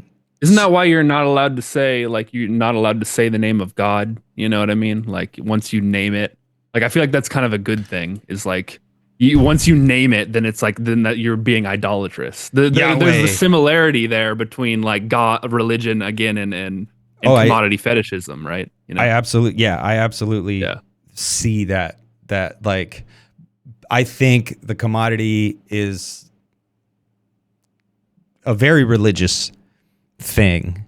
But like that's what's going on. It's the definition, it's the identity. It's not just a rivalry. So there is a rivalry at play because Trump is so popular, because all the annoying liberals that scolded tons of regular guys who just wanted to work and have fun, and maybe they made a joke that was off color and they didn't really understand it at the time. Like they're annoyed at the liberals, and so they're like, Trump is their new champion. So the rivalry, yes, it's a thing, but I think the rivalry is secondary, and I think which is why I prefer Baudrillard to this Rousseauian view, and I think the idea of vanity as opposed to care is important, and I think it goes on to be developed by many thinkers, but I prefer a more Baudrillardian take on it, than just this simple kind of vanity versus care, because then it also the argument that like vanity is necessary or inequality is necessary for greatness, first of all, I reject that. And second of all, I also agree that greatness is also probably bad, but I also think like we could probably come up with greatness without the vanity. Like I think the cavemen tens of thousands of years ago, they weren't necessarily in competition with the other cavemen, but they still achieved greatness relative. The paintings on the fucking cave walls, that was great for their time. And the discovery of fire and the discovery of the wheel and the discovery of rudimentary physics and tool making and flint knapping and like all these things, I think that is relative greatness. And today, what is greatness? Is it going to Mars? Is it planetary projects? I don't know. But greatness. Well, I think the argument would be that like it's not the only thing going on. Like there is just like interest. But like I think the argument would just be that like flint knapping, for instance, or cave painting, that those things excel and develop due in large part in human society because of rivalrous competition. And which isn't to say that like this has to result in all artists and flint knappers trying to kill each other. But it is to say that like a certain amount of rivalry is like productive, but also it can go so far that they want to murder each other, So Rousseau does talk about this, where he's like, you can actually sublate vanity into like a pro-social force. Mm-hmm. And yeah, at that level for sure. And like I think friendly competition. Yeah, right. Yeah, like fucking like bouncing shit back. Like when I write, I like to turn a phrase. I like to say something that pleases me because I think it's like clever wordplay or whatever. And so there's an element of friendly rivalry in that for sure. So like the Rousseauian sublation of vanity back into care for yourself and the other for sure. But Jonathan Bai wasn't saying that. I think he was. Was it? He mentioned that. I'll have to watch it again. Okay, yeah. Because I think if you watch the whole thing, it's pretty like clear that he's doing a service to Rousseau, and it's like it comports with what other people I've heard like have talked about Rousseau, and but in the discourse of inequality, I think he does a good a service to it, like for sure. But and I think he does talk about that, and like but yeah, that's just, I think that like rivalry isn't just like simply evil, but I think it just seems like pretty clear to me that it can snowball to this point where it becomes like this thing that just tears entire societies apart. And I feel like that's a lot of what we're seeing now, So I'm just like something I said on Substack is just like, I'm finding it increasingly difficult to believe that Girard was not right.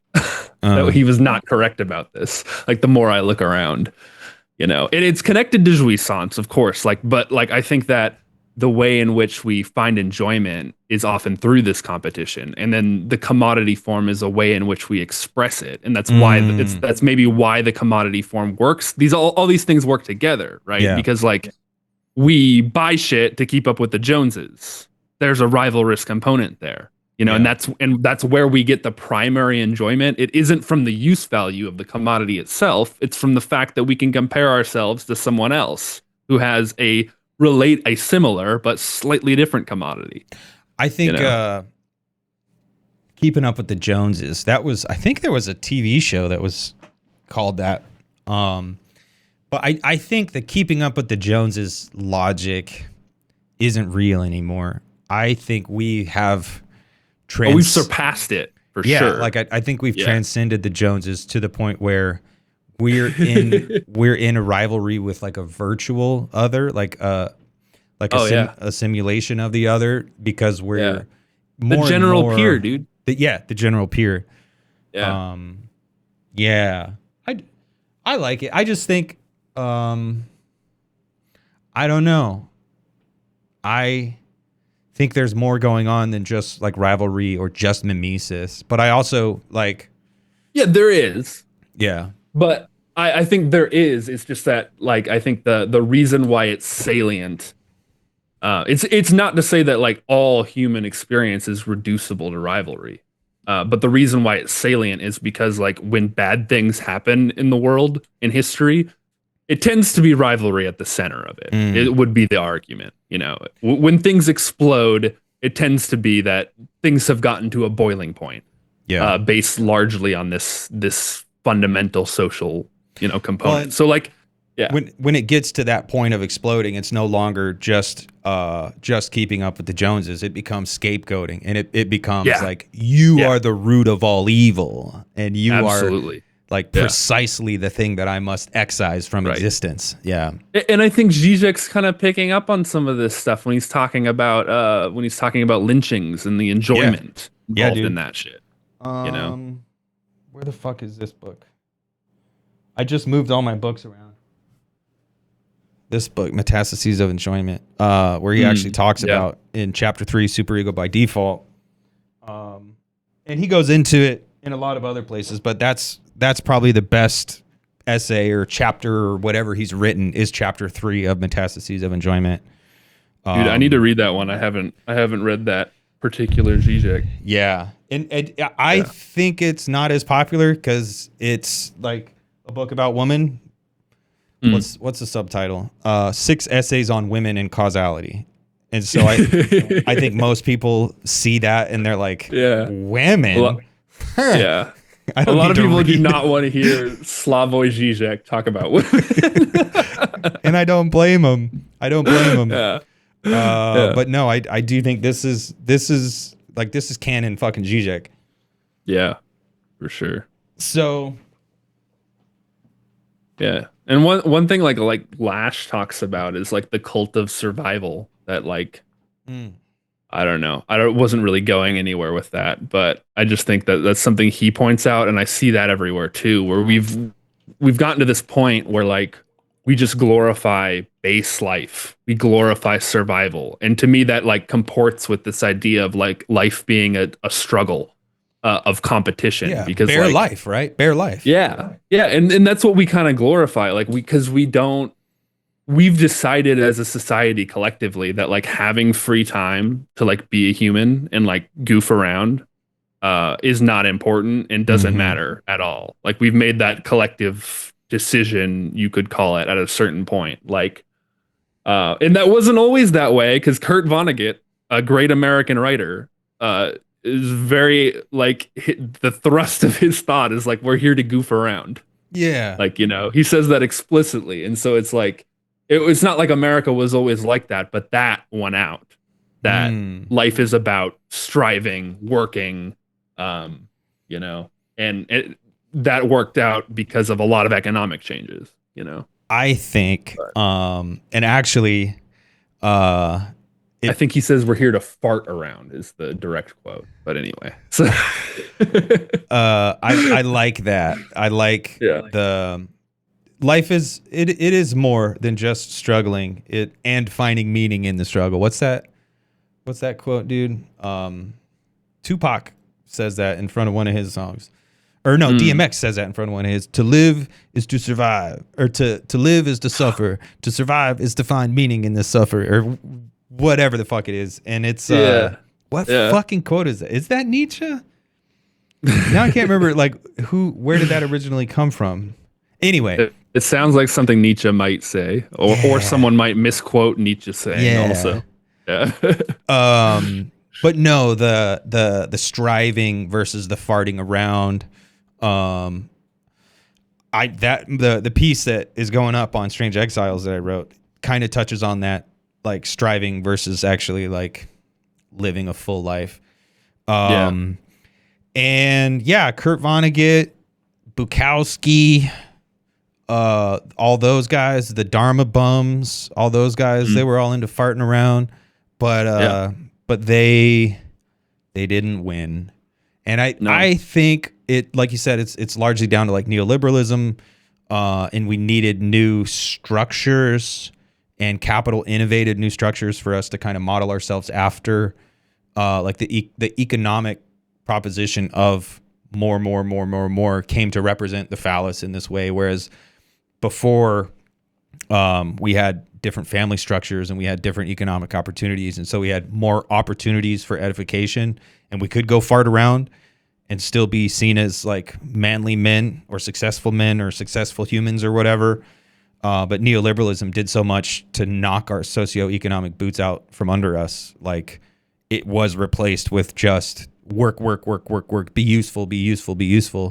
And it's like, no, I want to, I want a fucking skateboard. Like, the coolest thing about skateboarding is that it's a useless wooden fucking toy. And it's like the most free I ever feel is when I'm riding my useless wooden fucking toy, and I'm trying so hard and I'm injuring myself, and I'm a fucking old man trying to do dumb, stupid acrobatic tricks on a fucking toy. And then I realize, like, this is freedom.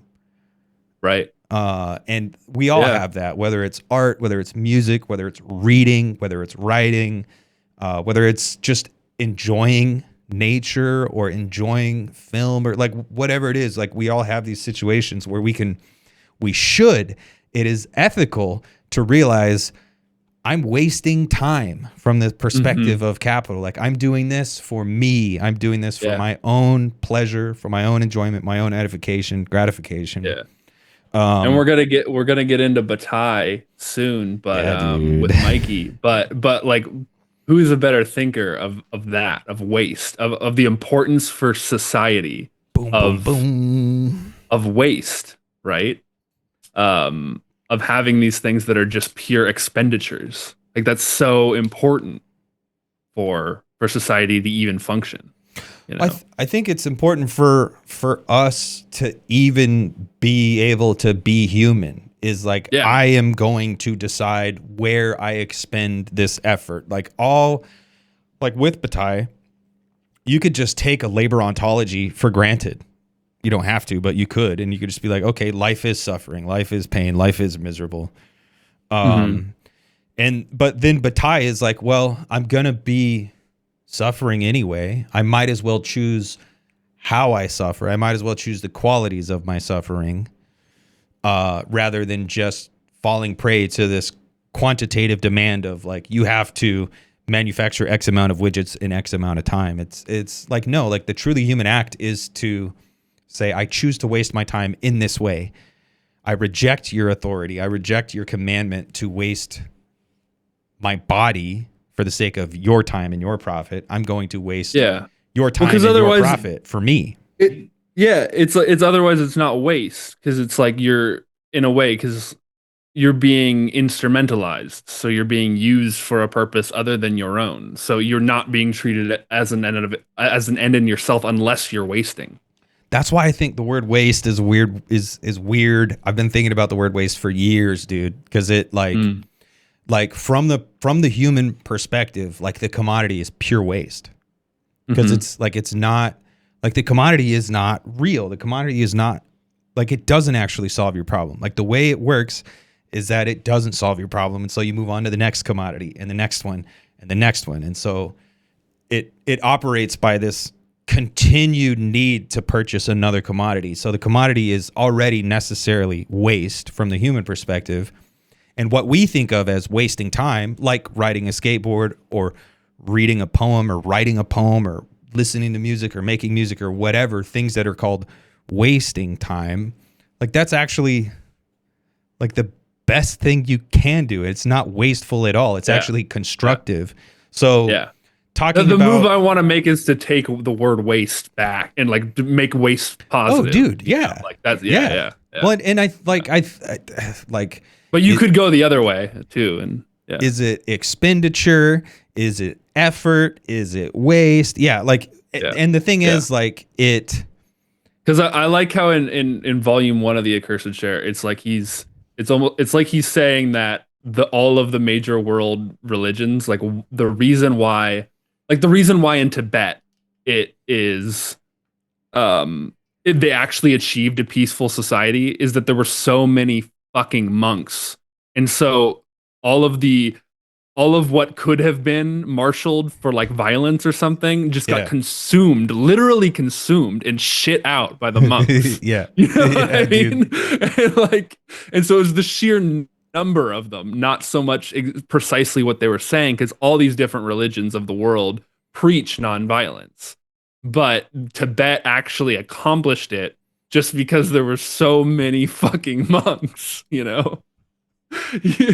And so I love that, like the major world religions, like these are waste products. Like Yeah. I actually love that, you know what I mean? And I think like that's the and so is everything else that we hold like dear and precious. Yeah. In a sense, it's when it comes down to the matter and the material, it's waste. Yeah. You know, and waste to us, that's where we get our edification. Yeah. You know? Yeah.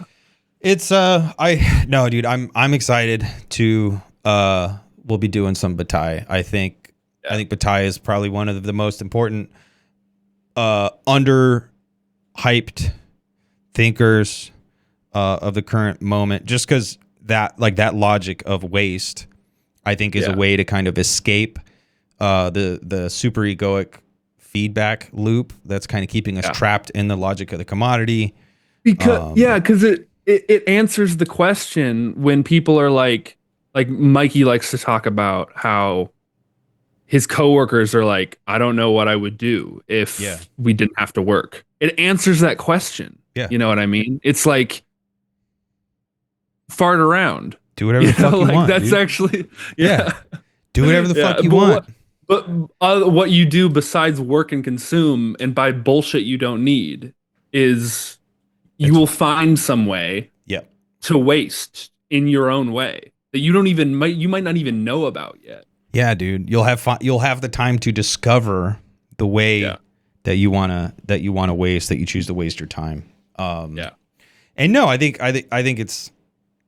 waste is important, but it's also like it almost becomes like a double entendre at times, because all capital does is eat sunlight and shit dead humans in the form of commodity objects. So it's like talking about waste. I don't know. It's just it's a really rich conversation. I'm glad that we're going to be actually reading it and spending a lot of time on it. Bataille is one of my favorite guys. I'm super convinced. Like I read the volume 1 of the Accursed Share, and it was like completely blew my fucking mind. Like I'm completely convinced that it's one of the most important, modern texts there has ever been written. And I just read it, which is like, I haven't sat with it that long, but I was just instantly like, holy shit. It almost felt like, The thing that annoys me is that people are like, oh yeah, Bataille, like spooky, edgy, like let's cut someone's head off.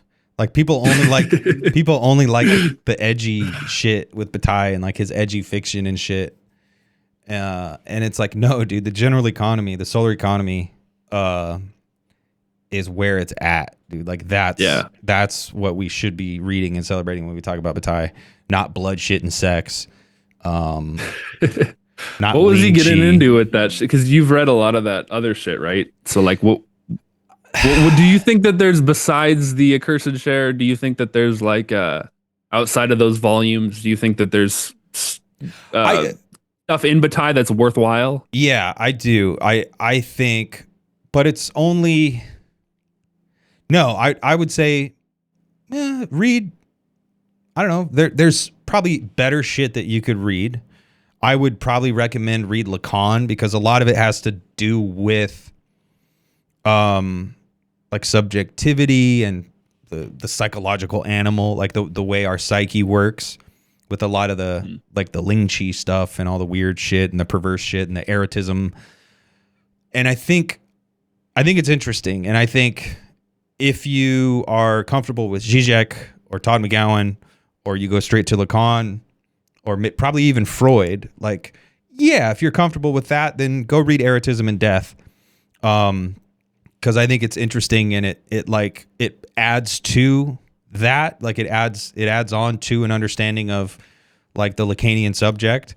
But I would say if you haven't read Freud or Lacan or Zizek or Todd McGowan, go read those guys before you read the other Bataille, because I think then you'll just kind of fall into like the edgy, ooh, it's all about blood, shit, and sex, and it's all about like the limit experience. Like, come on, dude, the limit experience, that's the sacred and the profane and the heterogeneous and the homogeneous. Like, yeah, these are all just different ways to talk about a lot of what Zizek, a lot of what Lacan is already talking about. And I think Lacan does it better because he has a better, like, he has the split subject. Like, the Lacanian subject is just, yeah, that's the best theory of the subject. And Bataille doesn't really have that. But he is keen on some, like, he's very insightful for sure. Yeah. But the solar economy, the general economy, the accursed share, the solar anus, like whatever, I think that is like the real, like, theoretical contribution of Bataille. Yeah.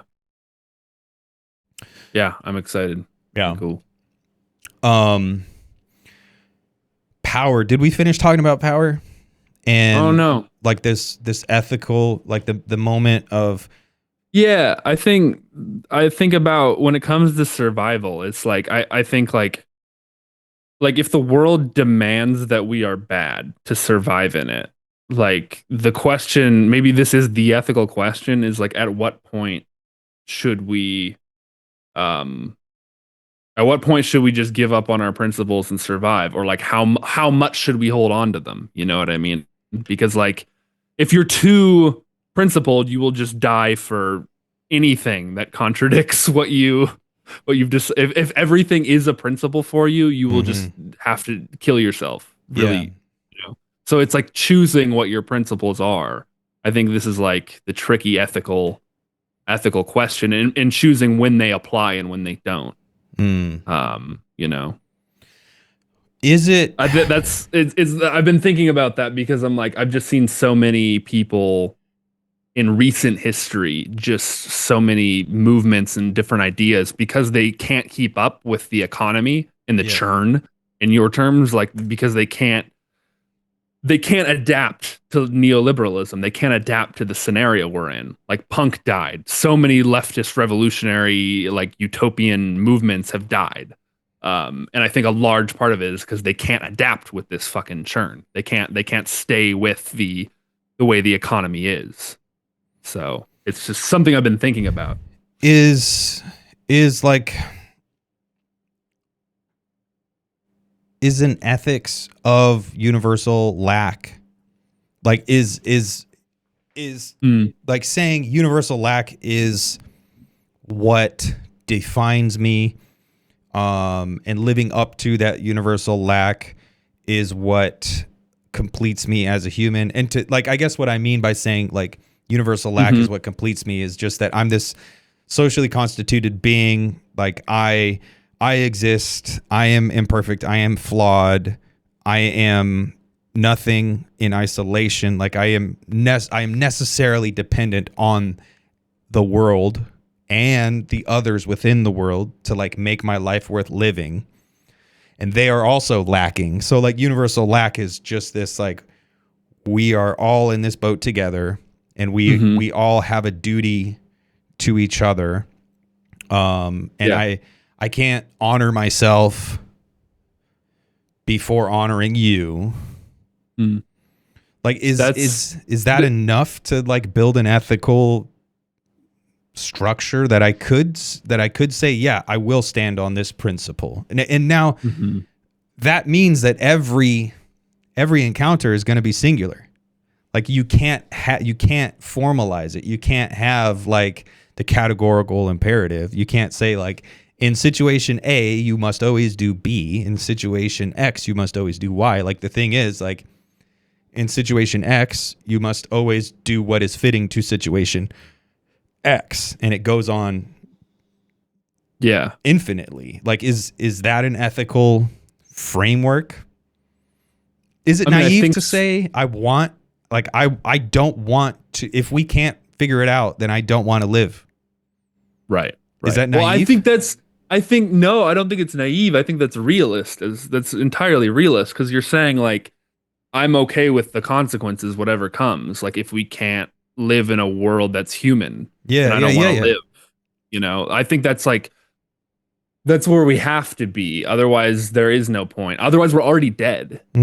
We might be walking around, but we're already fucking dead. And I think that's increasingly the world we're living in. It's like I was talking to this. I have a coworker from Uruguay, and we were talking about like they have siestas there, Yeah, dude. in the middle of the day, and like we were just talking about like American Protestant work ethic and stuff like that. And I'm like, dude, I just looked at him and I was like, dude, I don't. Why are we even doing any of this? Like, like why? Why? What's the point? Like, there's no reason at all. Like, why are we working? Like, why is our rent so fucking high that we have to work? Like, none of this makes any sense.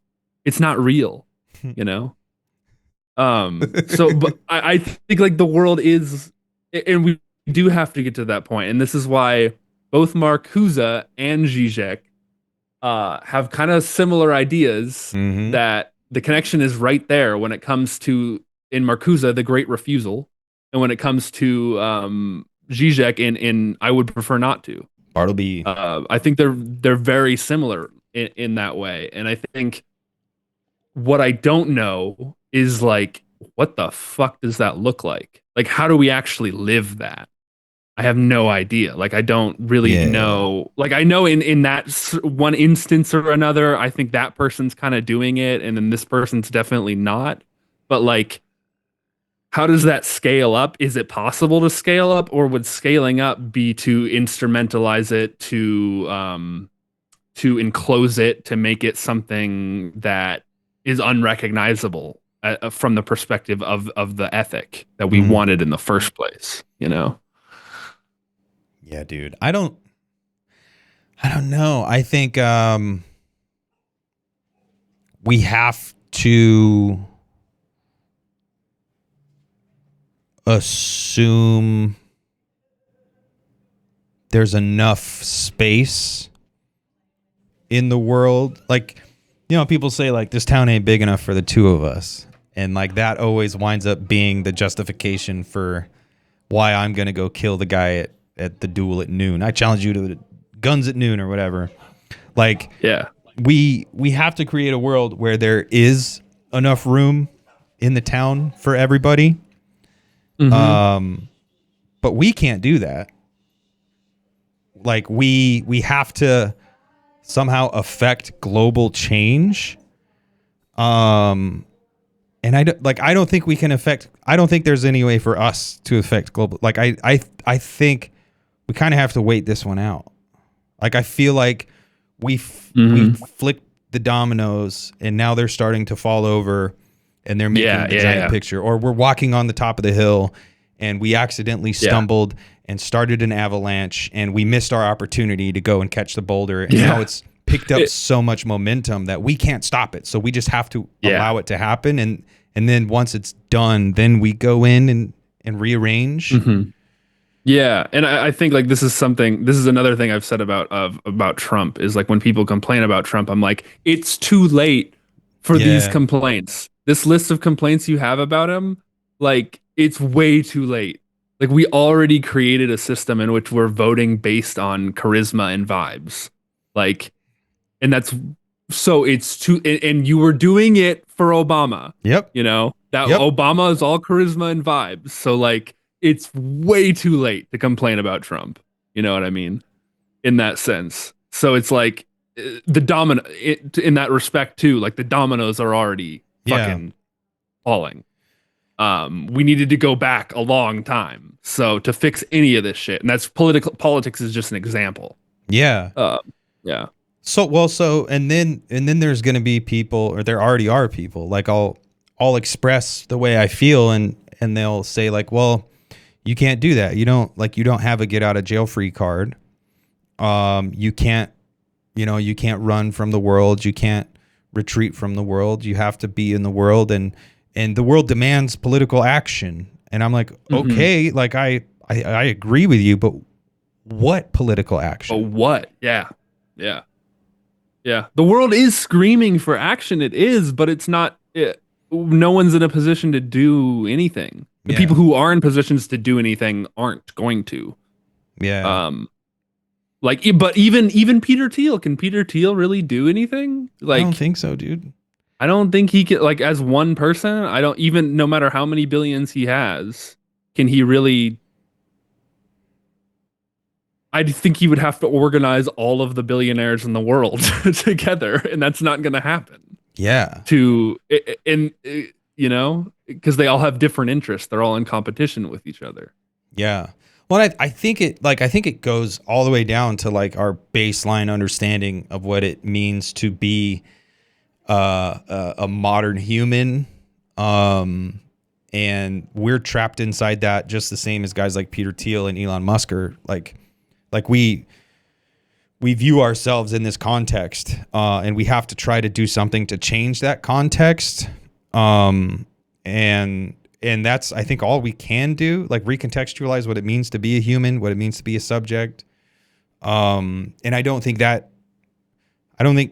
there is any political action that currently does that. I think we have to think our way out of this one. Yeah. Yeah.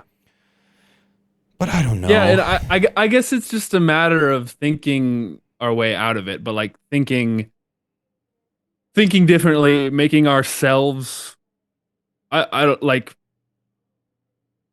how to say it. Thinking our way out of it and working on ourselves and working with other people to improve ourselves, and really the soul is what we're trying to improve. Like, there's not a better word for it, really. Yeah. You don't have to believe in an immaterial soul, but like improvement of the soul, I think, is the only thing we can do now. And it's always been the most important thing to do.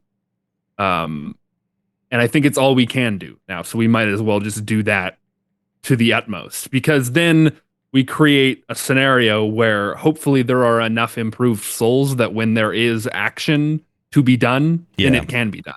And it will be done in a way that doesn't just create a dog chasing its own tail. It just doesn't add to the chaos, you know? Yeah. That's the only answer I fucking got, you know? Like, that's it. I think that's I think that's it. I think that's what I think I'm trying to do. But it is always nice to like double check on that and be like, hey man, are we just sitting over here cleaning out our belly button lint? Right. But no, yeah. But I do think, I don't know. There's a part of me that wants to champion the naive idealist who says, like, stand on business. Like, no, I will not accept a world that will not allow me to be ethical or whatever. Yeah. We don't, like, we have to build that world. Yeah. Like, it's like right. we can't get it overnight. Like, it's going to take probably generations. Yeah. I just watched, I think the time scale is important. Like, the reason why it seems like there's nothing to do is because we're thinking in such short time scales. We're not thinking in terms of generations. Yeah. You know, we're thinking in terms of like, what do we do right now? Yeah. And I think it's kind of insane, actually, to be that impatient, to assume that at every moment in history, every generation always has something it can do. Like, that's not how the world works. Like, sorry, the peasants lived for thousands of fucking years in Europe, and there was nothing anyone could do. But it's not like, not every moment is a revolutionary moment. Even a proper Marxist, I'll tell you that. That's why we have to recontextualize, because we onboarded this immediate gratification logic, the logic of the commodity.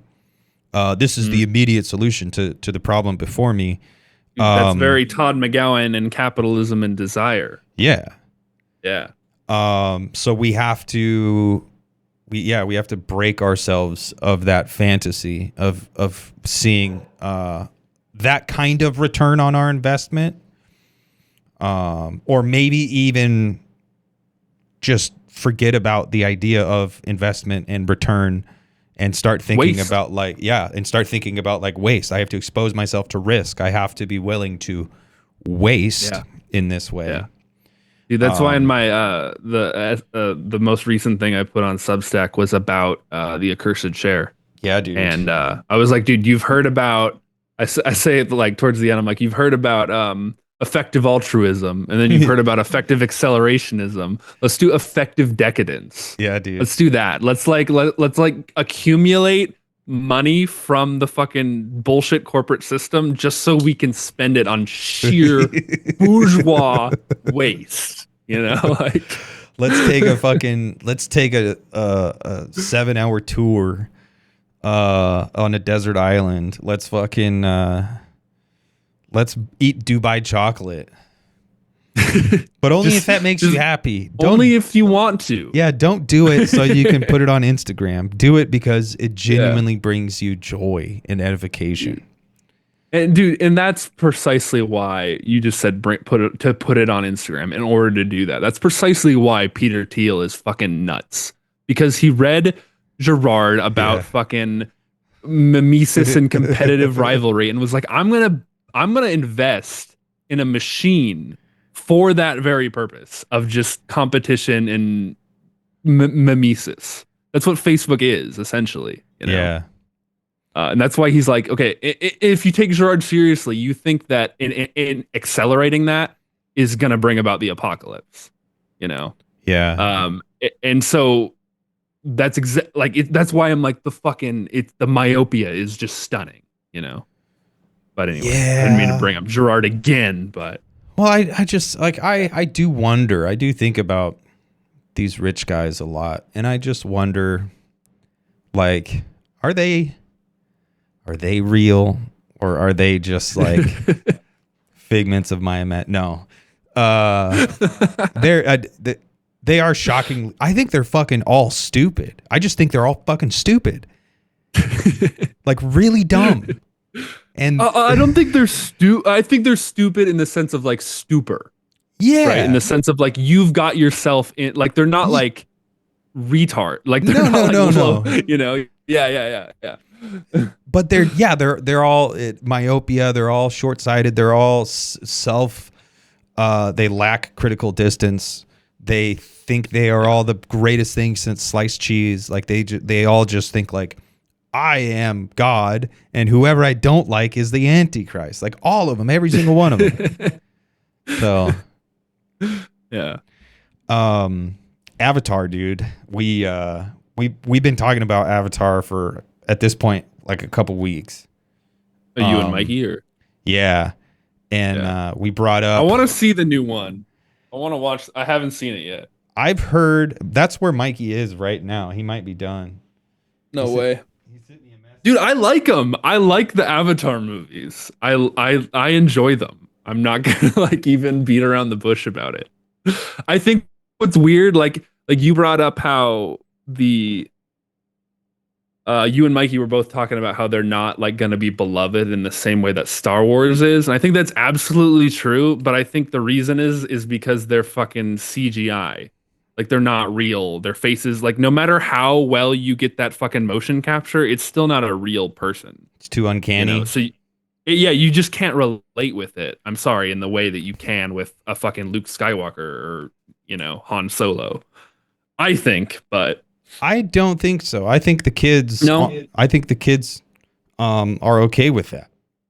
They're okay with it, but I mean, on an unconscious level, you're not going to be able to develop the same bond or connection with the characters.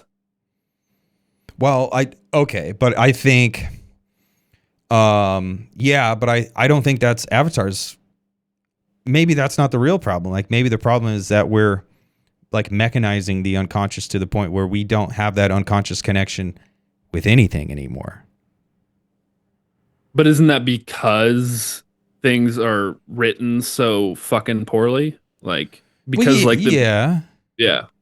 But I don't think it comes down to them being AI and uncanny. I just think that's part of it. I don't think it's probably not all of it, but I think that's a factor, you know. Maybe. It's not even uncanny. Like they're realistic enough that they're not even really uncanny, but it's like they're too real. Like they're hyper real. They're hyper real. And so they don't feel real. Because they're so it's the same reason like AI images and AI videos, like sometimes for a short period of time they look really real. Yeah. You know?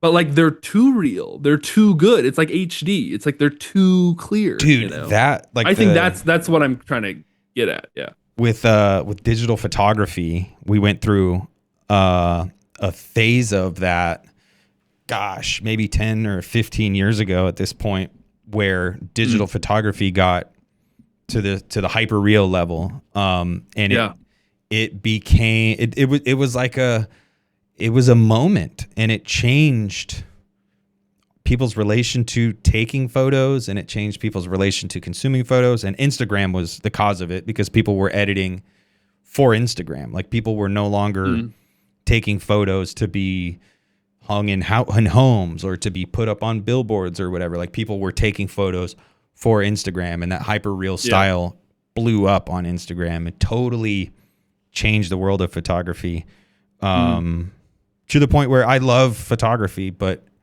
I'm not connected to it like I once was. Like, dude, that's what Instagram happened. Ruined it for me. That's exactly what happened to me in film. Like, when I was like in high school, like, I was like, my dream was I was gonna be like the next Stanley Kubrick. You know, like, I wanted to go into film. I wanted to like be a director. You know what I mean? And that's what I was like obsessed with. And then, like, when I started working in film in the age of digital, I think I was just like, not only is the industry kind of shitty, but the technology itself, like, just doesn't have the like kind of romance that like film for me had. Like, it's such like a hipster fucking thing to say, but I think it really did. Like, I wasn't able to have the same like libidinal connection that I thought I would, because I was watching fucking these 70 millimeter movies, I was watching, or 35 millimeter, whichever. I was watching these old films that were shot on film, and that's where I got a lot of my like my enjoyment, was through that, not through like this digital 4K. And when you can watch movies on your phone when you're not going into the cinema. Yeah. Like, to me, I think it was film and it was cinema that I like loved when I was when I was younger. And then as I got older, I started working in the industry, and not only was I stuck on fucking reality TV shows, dude, that are just like bottom of the late capitalist barrel. I love reality TV. Or I love. I was working on fucking trash too. Trashier, like the Love better, After dude. Lockup. I don't know what that is, Love but After it Lockup, sounds awesome. You know it sounds great, dude. Like, but I'm telling you, like, it's worse to work on it. Oh, because it's so exploitative. Soul crushing. It's fucking so like exploitative of people and their bad decisions and their bad life choices and their own neuroses and all that shit. It feels degrading to work on it. The show Hoarders. Have you ever seen the show Hoarders, dude?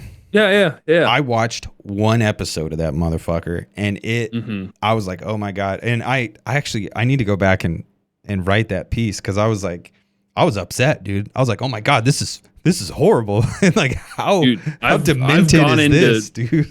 I've gone into way too many, because I've worked in like moving industry. So I've gone into houses that I just was like, no, we're not doing this. Yep. Fuck that. No. Yeah. Yep. So I've seen plenty of those fucking homes, which is a weird American phenomenon, by the way. Like, you don't see fucking immigrants like coming here, no matter how poor they are, like living like that. They don't.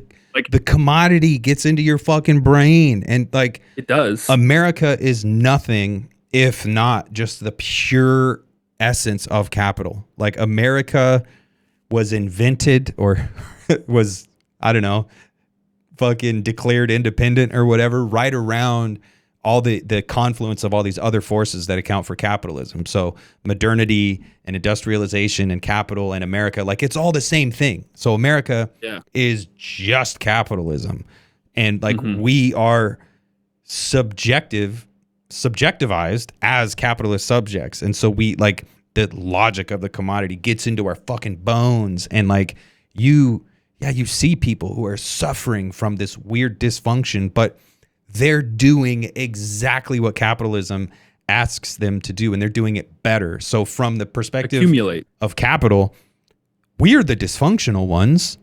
They are the pure subject from capital's eyes. So it's so fucking soulless in such a weird, fucked up way, dude. But I like competition TV shows. I'm a slut for competition dude, TV shows. I Man. just finished with Mark watching the British celebrities hoarder, not Traitors, fucking traitors. Yes, traitors, dude. Dude, it's so good. Such a good show, dude. And it's so good. It's fascinating. Like it's so good. The premise. Like I was like, okay, so they lie to each other, and there's weird social dynamics, and like the premise is what really got me. I was like, okay, this is gonna be really fucking fascinating. And then I fell in love with Alan Cumming. I mean, who doesn't love Alan Cumming? Like, yeah. And so you saw that one then? No, the new one, the celebrity one, the celebrity British one. Is he in that? Yeah. No, I didn't. Wait, no, not Alan Cumming. Shit, no, I'm mixing people up. Who am I thinking of? Hold on. Who are you thinking of? Who else could you confuse with Alan Cumming? Tim Curry? No, it's just the name. It's not the person at all. It's just the name I'm mixing up. It has nothing to do with Alan Cumming. I love Alan Cumming though. He's great. Yeah, and he's a completely different host. Yeah, it's a completely different host for the British. What's her name? She's also fucking badass. What's her name? Gretchen? It's not Gretchen. Oh, it's Alan's. It's Alan Carr. He's in the British one. I was mixing up the Allens. That's what it was. Yeah. But anyway, I think Traitors is it's one of my favorite fucking TV shows. It's up there with X-Files and Star Trek. Like really, like it's just so fascinating. It's so entertaining. Yeah. It's really good. It really is. Yeah. But we're talking about. Do we want to keep talking about Avatar? We wandered from Avatar. Yeah. So you like Avatar. I think I like Avatar. But I like. So the first one is just Dances with Blue People. Like there's nothing original about that script. It's just like we're gonna set up the world. It's Ferngully, and that's all it is. But I've never seen Ferngully. I don't even know what Ferngully is, dude. Oh my god, dude. Okay, at some point you have to watch Ferngully, because it's a cartoon. But anyway, the fact that we can have all these different things where we're like, this is what it is. Like it's a totally unoriginal like premise. The first one, but the second one I thought was like it went a significant way to like developing it, and make it's still the same premise, but it's like they made it interesting. I thought the second one was like a good movie. Well, and the second one, what's interesting to me is in the second one, there were like, I don't know, people.com articles and shit of like, oh, millennial women are so depressed. They're suicidal because they saw Avatar Part 2 and they have to leave the theater and go back to real world. And like that to me. So it definitely had like a large impact, like on release, but yeah, I remember that. It doesn't really seem to have any lasting. I've seen both Avatar movies. I haven't seen the third one. I'll see it eventually, but I couldn't tell you any of the story beats. I don't. Sigourney Weaver's in it. That one guy's in it. Like I just. Are you talking about the second one? All of them, or both of them. Yeah. Like the main, like the guy, the wheelchair guy. Like he's famous. He's in other stuff. Dude, I just thought the whales were like really compelling characters to me. Like that was the only thing that I really think was like I enjoyed the whales as characters, you know. And then I think the humanoid characters are like totally forgettable. But to me, the whales are like they're interesting characters because it's like that is what we're doing to nature. We're like pillaging nature just to get a little piece out of it, like to mine this little thing, and we're completely just laying waste to the whole body of nature, you know. So I like the whales. To me, they were like really fascinating, and I like their like prohibition on this gets into it. Actually, their prohibition on violence meant that they weren't going to survive, and it took one breaking with the principle, you know, to be like, no, we actually need to survive, and like this is the exception to the rule, and that was his ethical call, was actually to break with the collective principle. You know? So that's what I remember. I remember the whales. I think they're really interesting and compelling. but it's weird. I remember being almost like bemused watching the Avatar movies and kind of thinking like, okay, this is predictable. This is a little bit corny and cheesy, and you can see it all coming from a mile away, but also done really well. Like it's the parts that are actual like film, it's filmed well. All the CGI is done well. Like all the posters, like they're made really well, but it's just like, I don't know. Like I would rather watch a shitty, like I just watched Pagemaster the other day. Shitty like 1993 movie with Macaulay Culkin where he turns into a cartoon, and it's a stupid movie. It sucks ass. It's not very good. But I would prefer to watch that than to watch like I have no emotional connection to the Avatar movies. Dude, and I'm telling you, I think that like the writing for the humanoid characters is like kind of not very complex. It's kind of boring, and I think the hyper reality of everything. That's why the whales to me are the interesting characters, because they're different enough that they're just charismatic megafauna. They're not like we don't have to associate with them like we would people. We can just we don't need any visual cues to relate with them. We're just working on emotional cues, and that's why they're more relatable. Because the hyper real humanoid characters are just like they're too real, and they're also, I don't think that they're written as well as the fucking whales are to add to it too. So they're not as complex as I think the whales are. The whales, that's the most complex character. The most tension is there in the fucking whales, Yeah, I think tension. I think those movies are very much the good guys are going to win, and so the stakes are very low. I think that's probably another element of it too, that kind of like assembly line, like let's just pump out the story. The good guys are going to win. You're never in fear for the good guys. The good guys never feel like they're in real peril. Whereas with those whales, they are kind of in peril. You don't know exactly what's going to happen with them. Yeah. Yeah, I don't know, man. The Avatar movies, they're big. They spend a lot of money on them. And they don't I don't even think they bomb. Like I think they do well in the box office. Yeah. They just seem It was just they just seem so hollow. It was just yeah. But that's the only thing I have, is that I think that the only thing that makes them interesting is that's the only thing that I think that's the reason why the second one I actually liked it, is because it had these characters that actually they might not survive.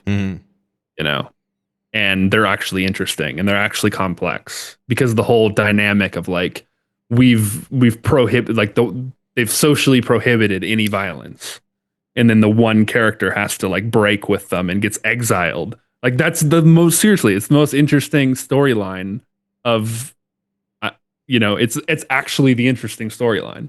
Yeah. That makes me want to talk about Star Wars. But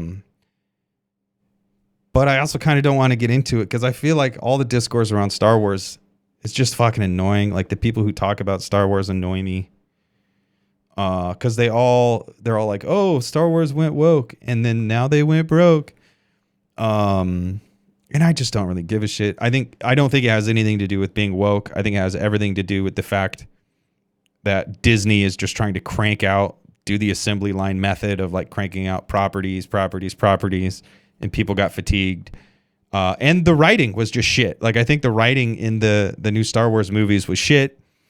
And the fact that there's so many different Star Wars TV shows that you don't know what the fuck is happening. If you watch any single one of them, you're like, well, shit, I have to catch up on all this other lore. That's not a good way to market media properties nowadays. Like that's what's dropped me out of it. I haven't kept up with any of it, because I feel like I have to watch I can't just watch a movie. I have to watch like 15 different TV shows and movies. You know? But so I haven't seen the newest Star Wars movie, and I heard it was awful. But I have not seen it. The Rise of Skywalker, or no. I've seen all the Star Wars movies in the theater. And And I probably will continue to go see every Star Wars movie in the theater just because I'm like, that shit's burned into my brain, dude. That's like how people are like, I'm a cultural Christian.